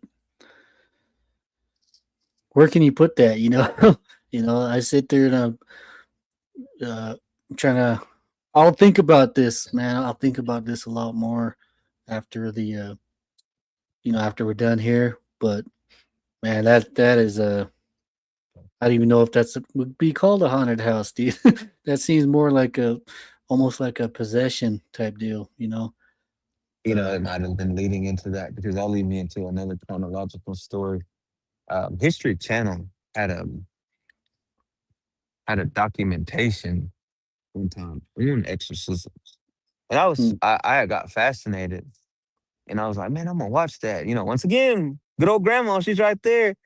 Being of a Christian, she's like, hey, don't watch that. And I'm like, hey, it's all right, it's all right. I was like, it's just a show. I don't know if y'all can go find that or what, but man, for that to have been on History Channel, that was a pretty good little documentary. on possession that they had went into. Like it had clips where you see nails coming out of people's heads, and they were going into like the history of what they had. This had to been like 2005, 2006, like when cable was pretty all right. Right, right. Um, but, but anyway, she was like, all right. She goes, all right. She goes, I'm gonna let you learn the hard way. She goes, well, you watch things like that. She goes, sometimes you call things or you allow things in. Or you put it in your mind and it could come to you Right. through your mind finally. So I'm like, ah, whatever. I'm not thinking of it. So the night goes on. I watch that, I'm watching all type of other things, Scooby Doo, other things. And I knew it was gonna get to me toward the end of the night. I was just trying to act brave. I'm like, oh, whatever. And I didn't think nothing of it. So we're sitting there and she goes, are you all right? After you watch that? And she just kind of goes into explaining the end of the Bible a little bit to me. Parts of Revelation, I guess, and correlate with what she was saying and what I watched. So I got all this on my mind. I'm waiting there. She goes, all right, well, she goes, let's go to bed then. She goes, I'm gonna go bathroom real quick. She goes, and I'll be right back. So she gets up. The minute she leaves me, my bed starts rocking. Oh, damn. Like I knew it when the earthquake because it's rocking like the back to the front, like something like there's like two people basically sitting there shaking it. And in the middle of the room, I see a head rotating. And I get freaked out and I start screaming, oh, grandma comes back in there, what's wrong? What's going on? And I start telling her, she goes, see, it's that thing you watched in this house we're in. She goes, I told you. She goes, you let evil in on evil. And I was like, man, maybe you're right. So I just always been cautious of things I watch ever since then. And, I've always kind of wondered that and struggled with that too, is that, there's something evil in that community and on that block. Because I wasn't the only one having problems seeing things. Like I had friends that made friends. Two of my very good friends that grew up on the same block. And my homie would tell me about, strange things happening in their house and them seeing like children. And then everybody would have stories about seeing things in their backyard. Like how I told you I seen something running. A lot of people would see something in their backyard and hop their fence. Yeah. Or just very unsettling vibes and feelings. I remember we would be playing and it'd be like this because because it was in a city, it'd be like night like this. And, we'd be playing hide and go seek. And then you'd have that story, when you come back and be like, hey, man, I was chasing you or I thought I was chasing you. And then we ran into the shadow and you never ran out.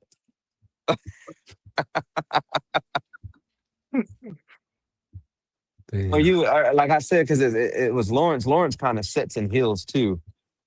So you would look down or up a hill and you would see somebody walking and then they would just fade out.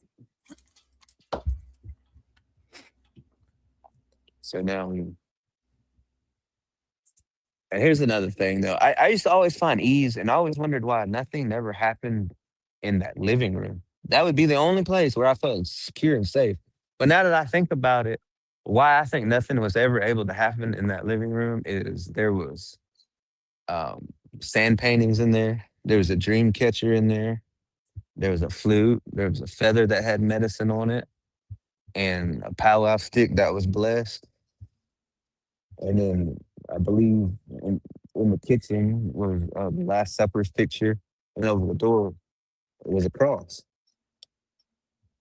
So I'm guessing that's why it would always be to this back room, to outside, to the garage, to the kitchen, to anything other than this square right here, because I'm guessing it was protected. I wouldn't get a nightmare in there or anything. I would get bad night terrors. That's the first time I've ever had paralysis. Mhm. So what would you tell the audience about, about these, these items, these relics, these blessed items? What would you tell the audience about them. What tell the audience about the power of this. These items and You how know, I never knew, and I was asking recently. I never knew that sand paintings even had powers until I was kind of explaining one time. I think it was to one of my aunts. I was, about this house, and they were even like, I get a vibe from here too. And then that's when my aunt told me. She goes, well, she goes, these sand paintings. She goes, they hold power. She goes, depending on how they were made or what they were made for. She goes, they'll protect you. She even told me, like, I still don't know the full meaning, but she would speak on, she said, speak to him. She goes, come here and tell him. She goes, man, there's something in here scaring me. She goes, they'll protect you. And then another one was, there was a picture, and I guess in a willow branch on leather, and it was a picture of a white buffalo. And I guess in somebody's way, that's another one that wards off evil spirits. So she pointed at that too. So she's the one that was pointing at all the stuff in there and was telling me, like you were saying, she didn't go too in depth, but she just goes, hey, these sand paintings. She goes, to my people, and to that people have power.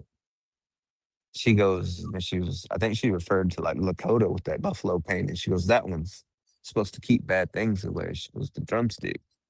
She goes, has medicine on it for them to sing and good drum songs, so it'll protect you. She goes, my mom had a eagle feather given to her from her Apache brother that sat in there, and it wasn't in glass, so I'm sure it would protect me. But yeah, it just seemed like nothing was able. And maybe that's why when I seen what I seen of my grandma, she had to stop right there. So I'm sure if that entity would have walked in there, it would have got sucked up, or whatever was in them sand paintings would have came out and got it, or that buffalo would have came and got it. Yeah, that's what's up, dude. For real. Yeah. My Great. my Cherokee aunt gave me a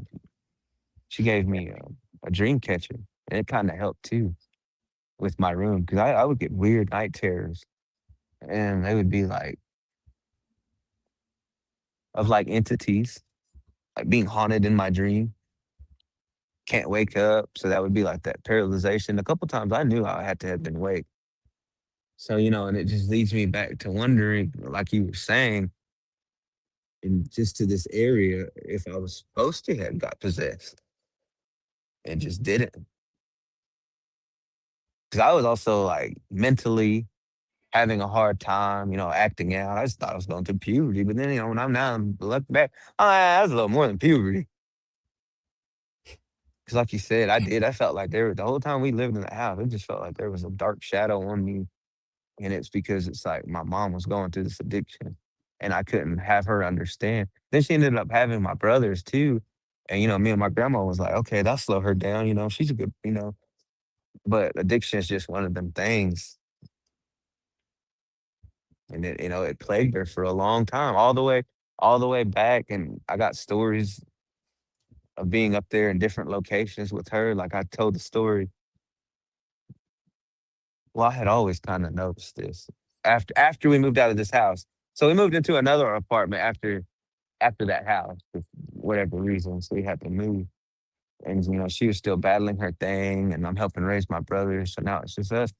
And this is the first time I noticed that, as you drink a lot, you start to lose friends because y'all butt heads, or somebody drunk all the beer up, or you can't handle it, so they don't want you drinking with them, but you don't understand because you love to drink. So she was going through that one time, and she was drinking alone in her room, and I'm like tired, school, helping my little brothers out. So I'm sitting there, and I know she's the only one in her room, and she's starting to get blacked out. I know she is because she's been consistent. But then she starts talking. I'm like, oh boy, here we go. So she's tripping. And then I start faintly hearing another voice. And I'm like, what? And she starts chuckling. And it would just be a lot of times throughout life after this time when I would know she would be alone drinking. I would hear things talking to her and her responding to it. But, and I would open up the door sometimes because, you'll get creeped out and get strong eventually. And one time I did, Opened up the door. She was in there alone. And it's like right when I walked in, it's like she had lifted up and she slapped her leg like somebody was just in there the whole time talking with her. And then, I know somebody's told that story before, but it would be like that. Sometimes you would go in there and be like, hey, who are you talking to? And she would sometimes be blacked out enough to be like, I'm talking to this person and this. It's like, Mom, you're the only one in this room. Yeah, it's that alcohol spirit, man.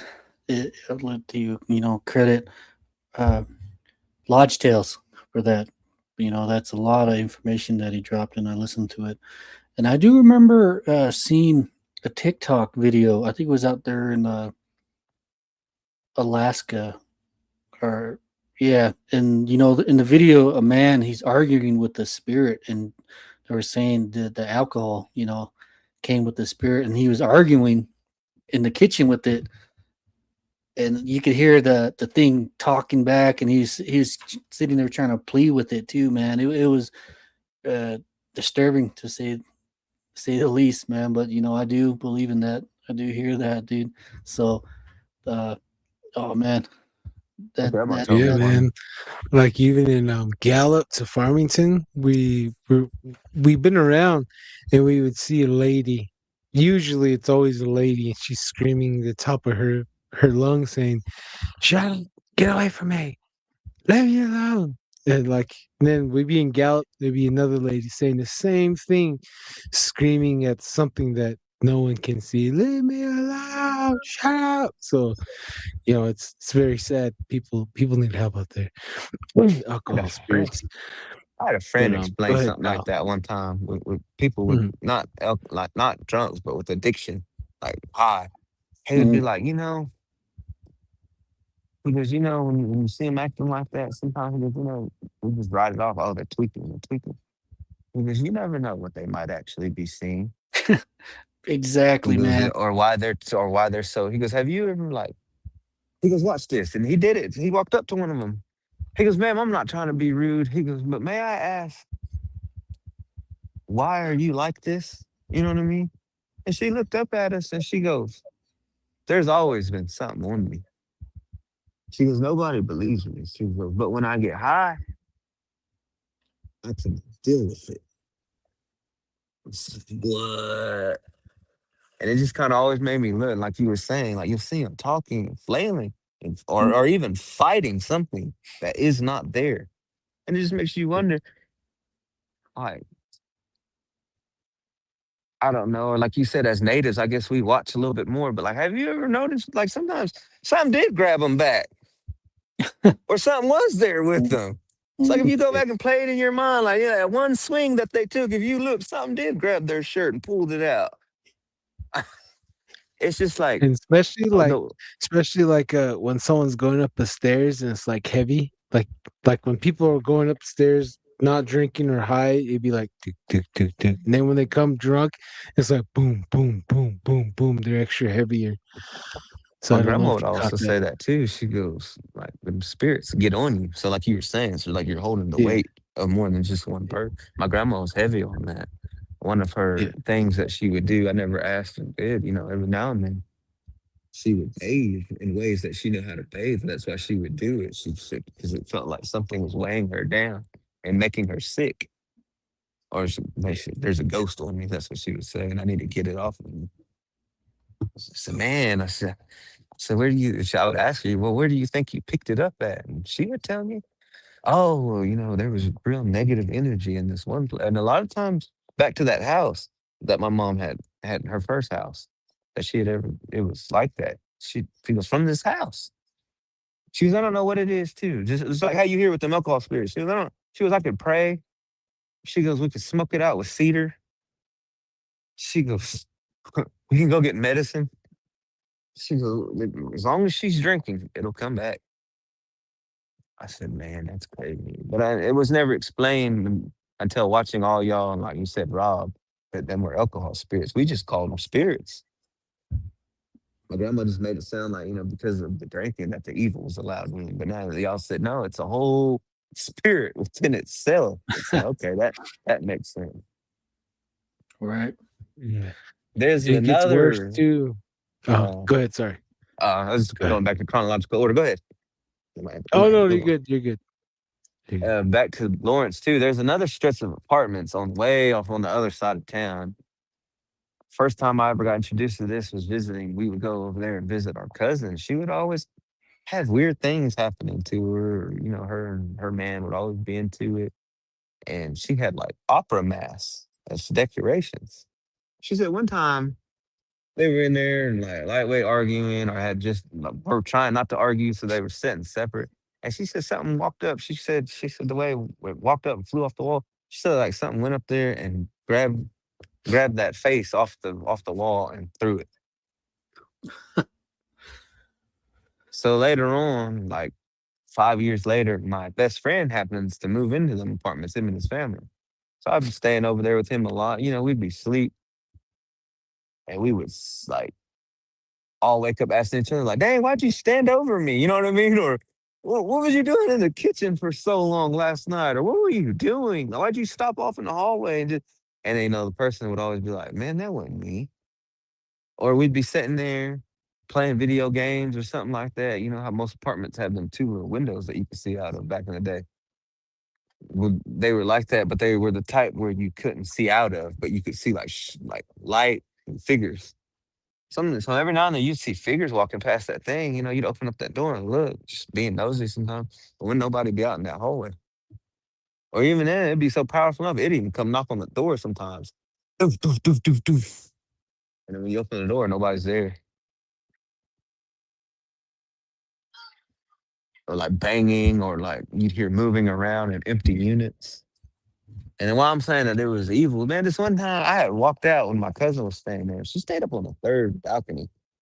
In my mind, I had went down to the second floor, which is still high. I don't know what made me jump, and I jumped down. And my mom was like, when I hit the ground, man, my nose was bleeding and all that. And my mom goes, "Boy, are you crazy as hell?" And I was like, "What?" She goes, "You jumped from the third one." She goes, what did you do? I said, well, mom, I said, I remember walking down to the second one and jumping down. She said, no, boy, you walked out the house, got off the edge of the rail, and just jumped.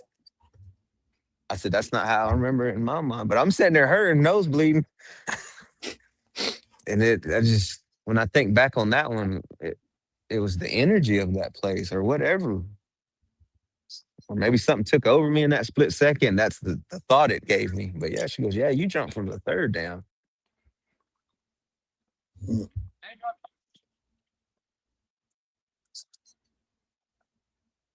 then that brings Anyways, us to good old. Then that brings us to did good you old guys Haskell. hear a female voice? I'm Yeah. outside in There, the parking there. lot too, though. Oh, okay. So you're not alone. All right. Just checking because earlier when we first started, we were hearing a lot of voices in the background. So just checking. Oh yeah, that one might have been weird because I was in a car at first on that one. Oh no, I mean like when we first started the podcast Oh, earlier, we were hearing some creepy stuff. So it's been a minute. Mm. So I'm like, hey, did you hear that? But anyway, sorry, Kyle. Go ahead. You can continue. Sorry about that. yeah, and then like I said, that brings me to Haskell because, like I said, my mom attended there, my aunt, my uncle, so we were always just in and out of Haskell and around Haskell. So you'd hear stories of the dorms, like you'd hear stories of people going to sleep and then like abruptly being woke up and there being an entity sitting on the edge of their bed. Like a lot of them would describe like an older Indian man, like dressed out still, like the way he should, like or in his buckskins or something. Like, but it'd be like old decrepit face, you know what I mean, or something like that. Or it'd be an older Indian woman sitting on the edge of their bed, or every now and then, because of the ones it would be nuns. You'd hear about them seeing them nuns. Because Haskell used to be one of them dormitories before it became positive. It was a negative dormitory. And the Jeez. efforts and Yeah. effects as we blossomed out and became better, and as we tried, it became the institution it is now. And my aunt would go on to tell some of her personal stories that, she remembers like being in the athletic dorm and like, being in the shower, being the only one in there, and it just going cutting real, real cold all of a sudden. And her just getting that feeling like, I'm not alone. And then another one was she thought her roommate came back because she kept feeling something like in the room with her. So she was like, "Hey, is that you?" And she goes, "I was still laying there." She goes, "I didn't really want to turn around." She goes, "Is that you?" She said she just kept hearing it. She goes, maybe she's mad or something. You know what I mean? So she goes, so I wouldn't keep asking that. She goes, I turned around. When I turned around, she goes, there's nobody in my dorm room with me. She goes, but I heard wrestling. Like somebody walked in and was at the other bed. And she said she would hear it in empty dorm rooms around her, like furniture being moved around. And she'd ask the RA, like, hey, how come such and such is, moving their stuff around 3 o'clock in the morning? They go, "Hey, there ain't nobody in that room up above you." Then I've had uncles and cousins that were staff, and they have some wild stories. Like my cousin has one that he was in. I believe this one was Pocahontas, which is one of the most ones you always hear stories about. But Mm. he said that he seen a kid and they bounced a ball at him. So he was like, "Oh, whatever, it's just one of the students and their kids." So he's like, "All right, I'm play with this kid." So he got that ball. And he said when he went to go bounce that ball back, there wasn't nobody standing at the end of that hallway. Another one that y'all will find cool. Another one was my uncles were ministers, and in ministry, and I guess they were at the time working for the school, like coaching, teaching, doing whatever they needed to do, and then ministering as they were asked to too. So one day they get a call to one of the dorms, and they go, "Hey, we need y'all to come down here. This is." I guess it was even campus security. They called. They was like, "Hey, we need y'all to come down here. This is out of our hands. Like, there's nothing that law can do for this." And they go, my uncle goes, well, what's going on? He goes, man, I could tell you over this phone. He goes, but it's better that you come down here and just look. He goes, but you might want to bring your Bible. And he goes, you got holy water. He goes, you might want to bring that too. He goes, oh man. He goes, all right. He goes, let me call my brother-in-law, which was my other uncle. You know what I mean? So they're both there. So he calls him up. He goes, hey, something's going on in one of these dorms. And they tell me that there ain't nothing they can do and that I better bring my Bible and holy water. You want to come help me? He goes, yeah. He goes, we better go see what's going on. They might need us.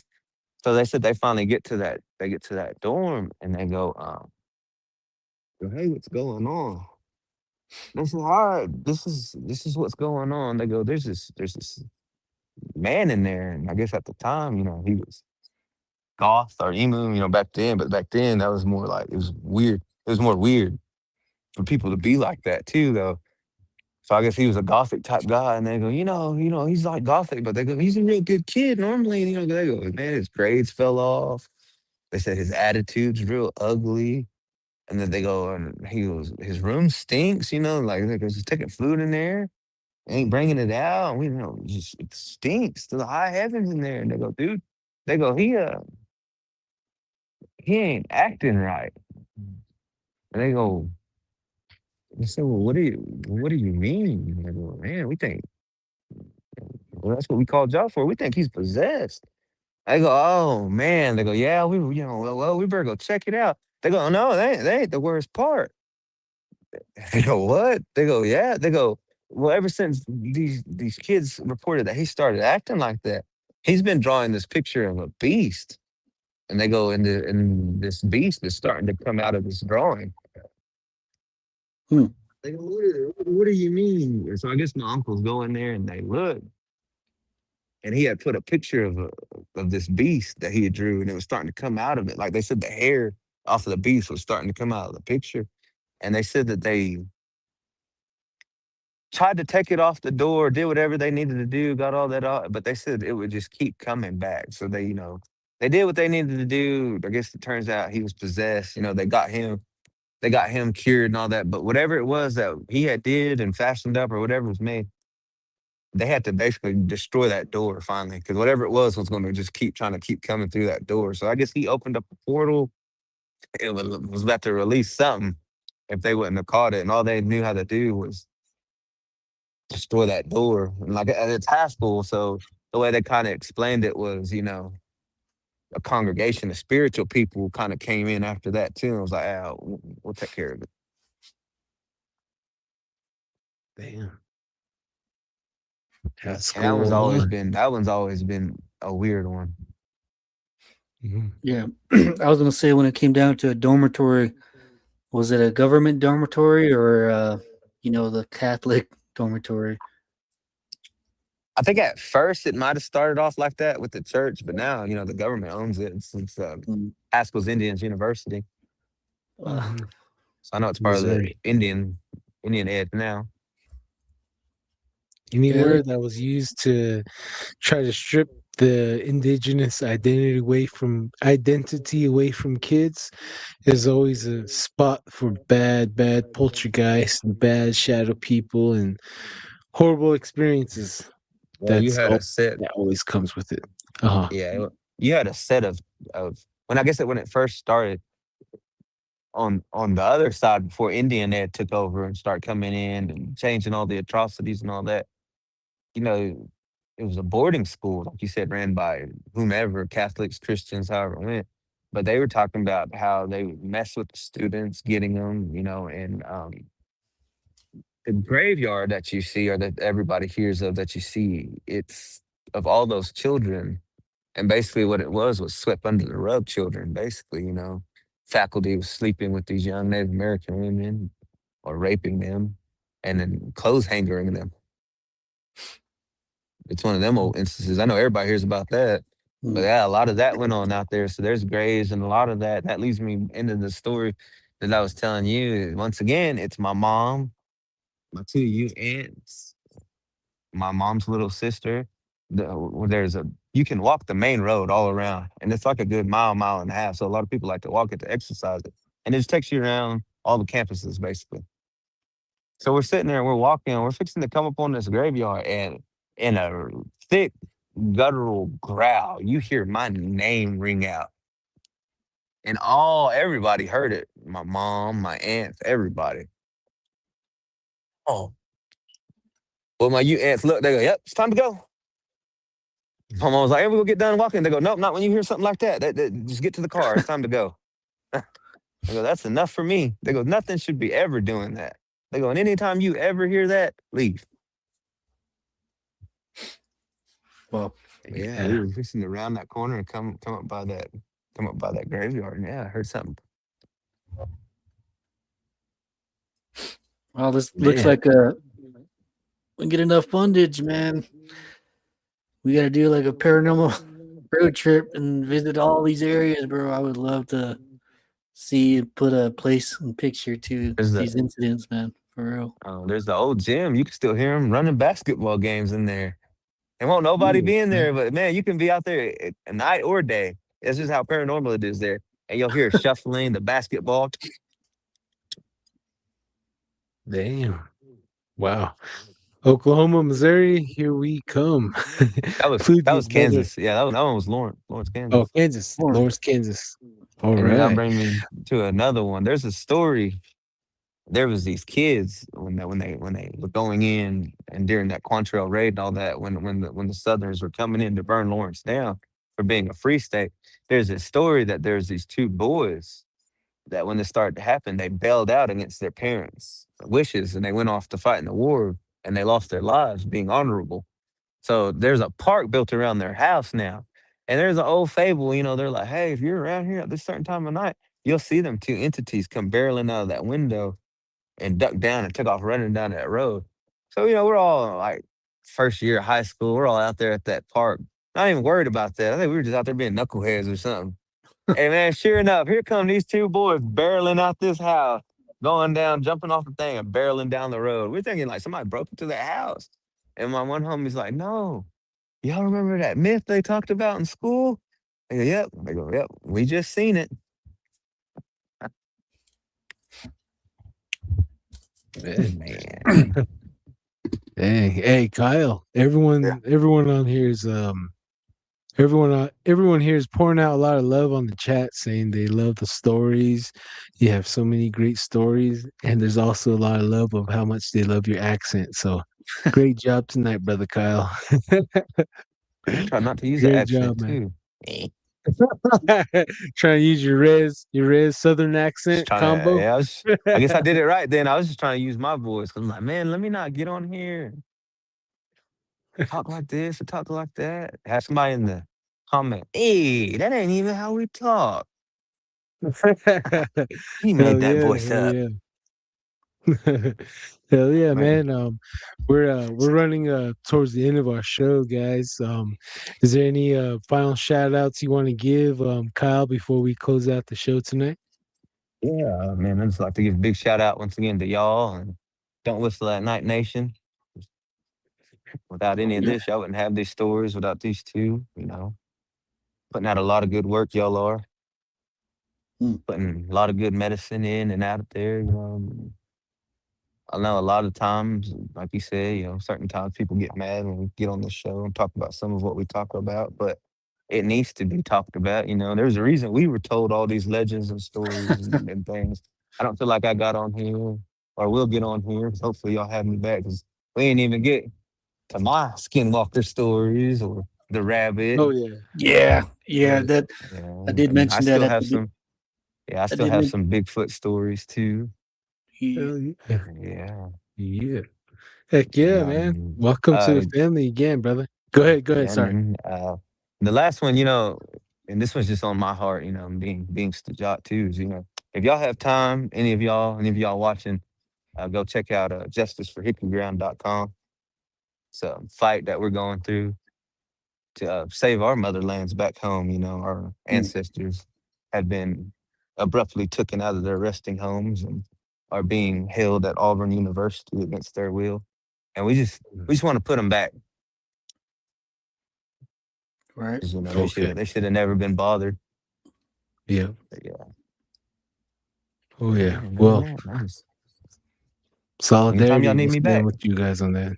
Oh heck yeah, Mhm. man. If anyone cancels out on the schedule closing out this year, we'll definitely bring you back because shoot, man. I mean, you're a reporter from your side, you're from your neck of the woods, and just hearing your experience, your life. Darren and I have really great imagination, so we're just right along there with you along the ride. So Yeah. appreciate that, man. Thank you for coming on. Welcome to the family again, brother. I know. Mm. All right. How about you, Darren? You got anything you want to share? Yeah, I did mention the rabbit man, the bunny man, man. Hoping to get there, but hey, that just leaves you guys on a cliffhanger and myself on a cliffhanger for a part two, man. So I Oh yeah. appreciate you jumping on and man, some of these stories, dude, it legit gave me chills, dude. Like man, I can't imagine that, but I will. Just gave myself chills, dude. Just sitting there trying to put my place in your life events, So, oh man, that's creepy. Really good stuff, though. Really good stuff. But I do agree with you. Uh, we do need to talk more about this. As a kid, I always grew up like, hey, don't do that, and you're like, why, and then they would never give you Um, an answer. So, what was hey, that same one? thing. Yeah. Same thing with the paranormal stuff. They would say, don't talk about it, leave it alone. Like so. Man, we didn't get into a lot of that either. Next time, Oh, next yep, time. Because I know yep. there's Next time. stuff we was rattling off one day, man. I know that TikTok, you hopped off so I could hop on. And that's Mm, kind of what I was going on about that. And I'm glad you brought that up. So, man, part two, we'll have to get into that too. yep. Oh yeah. Sure. Especially time living on the Navajo Nation and how good you got at making hickeys. The sacred Yeah. tradition right there. Hickey making, hickey making and teepee creeping. Yeah. Ain't it? There's a reason why there's a lot of Navajos out there. No, I'm just kidding. Oh yeah, man. Appreciate it again. Again, Mhm.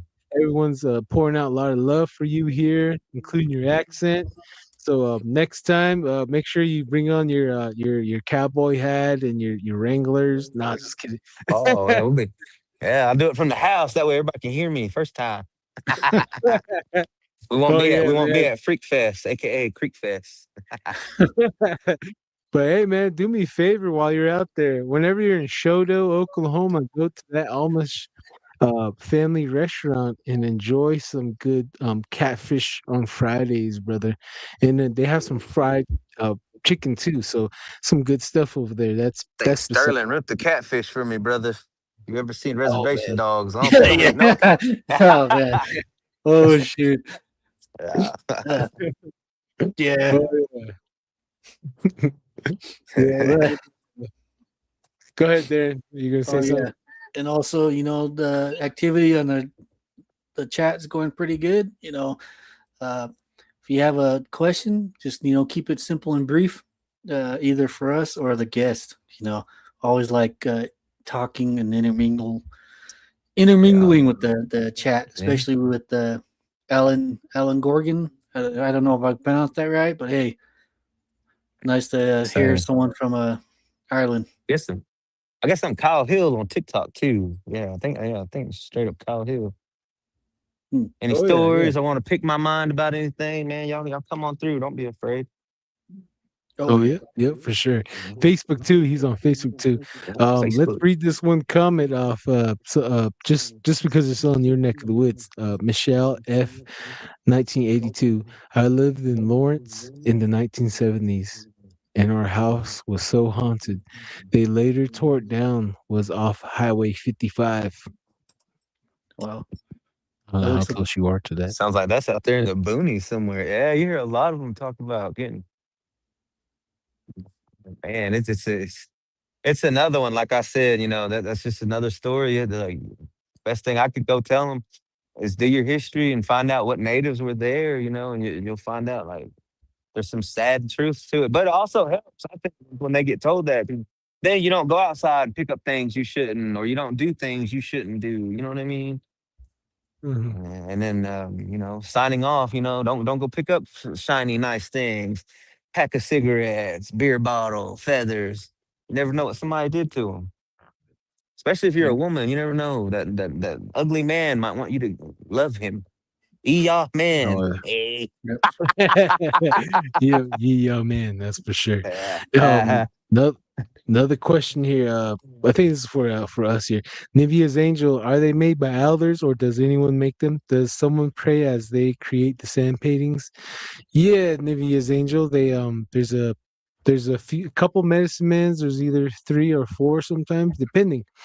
Um, as they're doing the each layer, each different color is made by different herbs, and each of them are sang by different song at a specific order depending on what kind of song for specific reasons. Some of them sand paintings are made on the ground as a portal and spirits come through to help the patient. um, that's the good way. Then people also use it the bad way. So sand painting is used for good and bad, that what I've been told. And seeing some of the signs in some of the skinwalker caves, it's legit. So you have to find a medicine man, a practitioner to get that sand painting. Yeah. Yep. That's the question right there. And yeah, yes, Little Wolf C13. You can find Kyle Hill on Facebook. I tagged him with the banner. This if you didn't find us on Facebook, I go think I for it. sent Lil Find us. Wolf a request on TikTok. Oh, right. okay. Shout out Awesome. Little She's Wolf good too. people. Yep. Good Good people. people. Uh-huh. Yep. Yep. And Alan Garnigan, thank you, Don and Darren. It's great to be here listening to these amazing Native American stories. Oh, thank you, Alan Garnigan. Much love out there in Ireland. Mhm. Take Yep. care. Y'all doing Howdy anything after go. this? Oh yeah. Oh, Gonna go look for y'all going Bigfoot out anywhere else there. after this, or this it for y'all for tonight? Probably take my son to the park. Go hit the Mm, gym or something. What yeah. about you? What about you, Darren? Well, I gotta maintain the house right here and check around the property line. Usually, when I do these lives like this, I usually have a live visual of the cameras too. So I gotta go take a look around the house. Like you're saying, man, it's haunted. Haunted. I can't stress it enough. We had one of the members come by the house too, and just showed them around, and did her thing, and just got to live with it sometimes. And that's a pretty fun part sometimes about it. So, And uh, that's another cliffhanger to leave y'all on. When big difference when what we talk about. How y'all talk about caves and crystals and big setups that they have to go to. And down here, these evil ones, man, all they have to do is know their prayers and their songs. And they literally go puke up their guts Mm. and then get after you. So our way too, and they're telling you when you're trying to, like how y'all say, you got to go find where they're at. Well, ours, you have to go find that. You have to go find that gut gut pile, the throat pile, huh? pile. Yeah, if you go find that, you can vanquish them, or they can't change back. Yeah. That is Interesting. Yep. We'll have to get into that one too, or anytime y'all on live until y'all get me on. We can get into it. Heck yeah. They can Q&A me. Hey man, you're more than welcome to jump on the box whenever we do TikTok live. So listeners out there, look for us on TikTok live, Facebook, on the group on Facebook, Don't Whistle at Night podcast Facebook group. I'm the admin, Don Yazzie. Darren is on there too. Darren Yazzie. You'll find Kyle Hill on there as well. And friend request us there. Same thing with TikTok. Don't Whistle Night Podcast TikTok.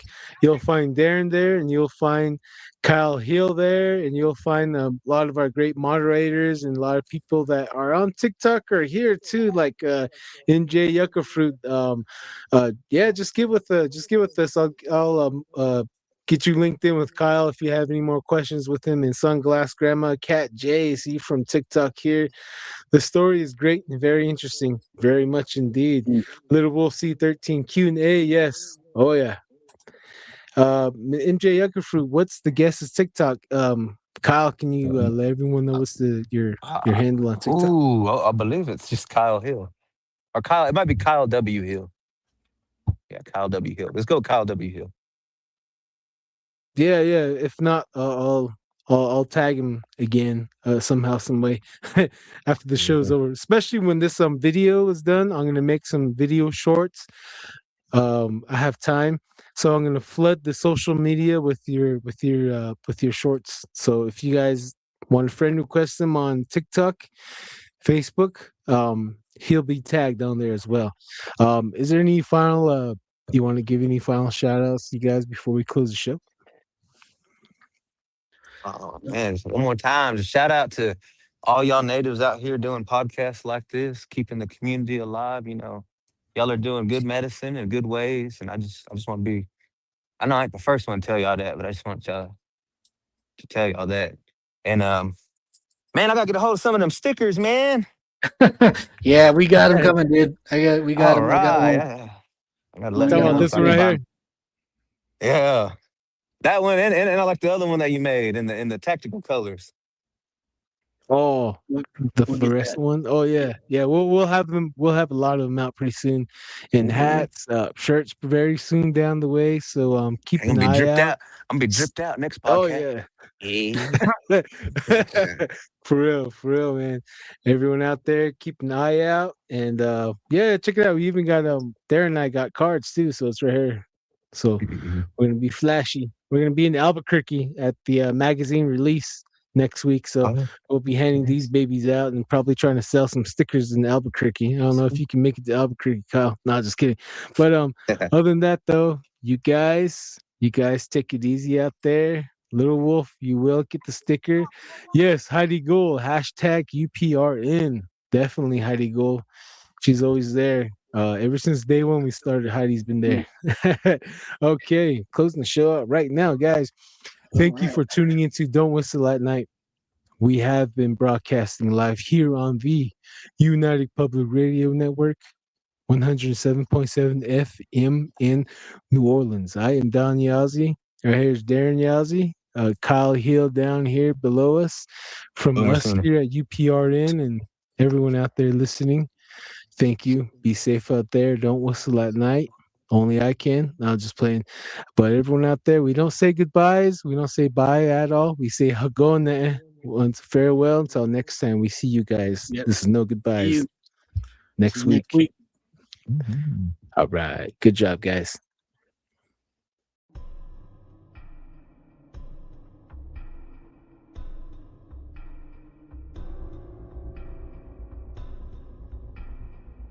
Welcome to Don't Whistle at Night podcast, where Navajo legends echo in the shadows.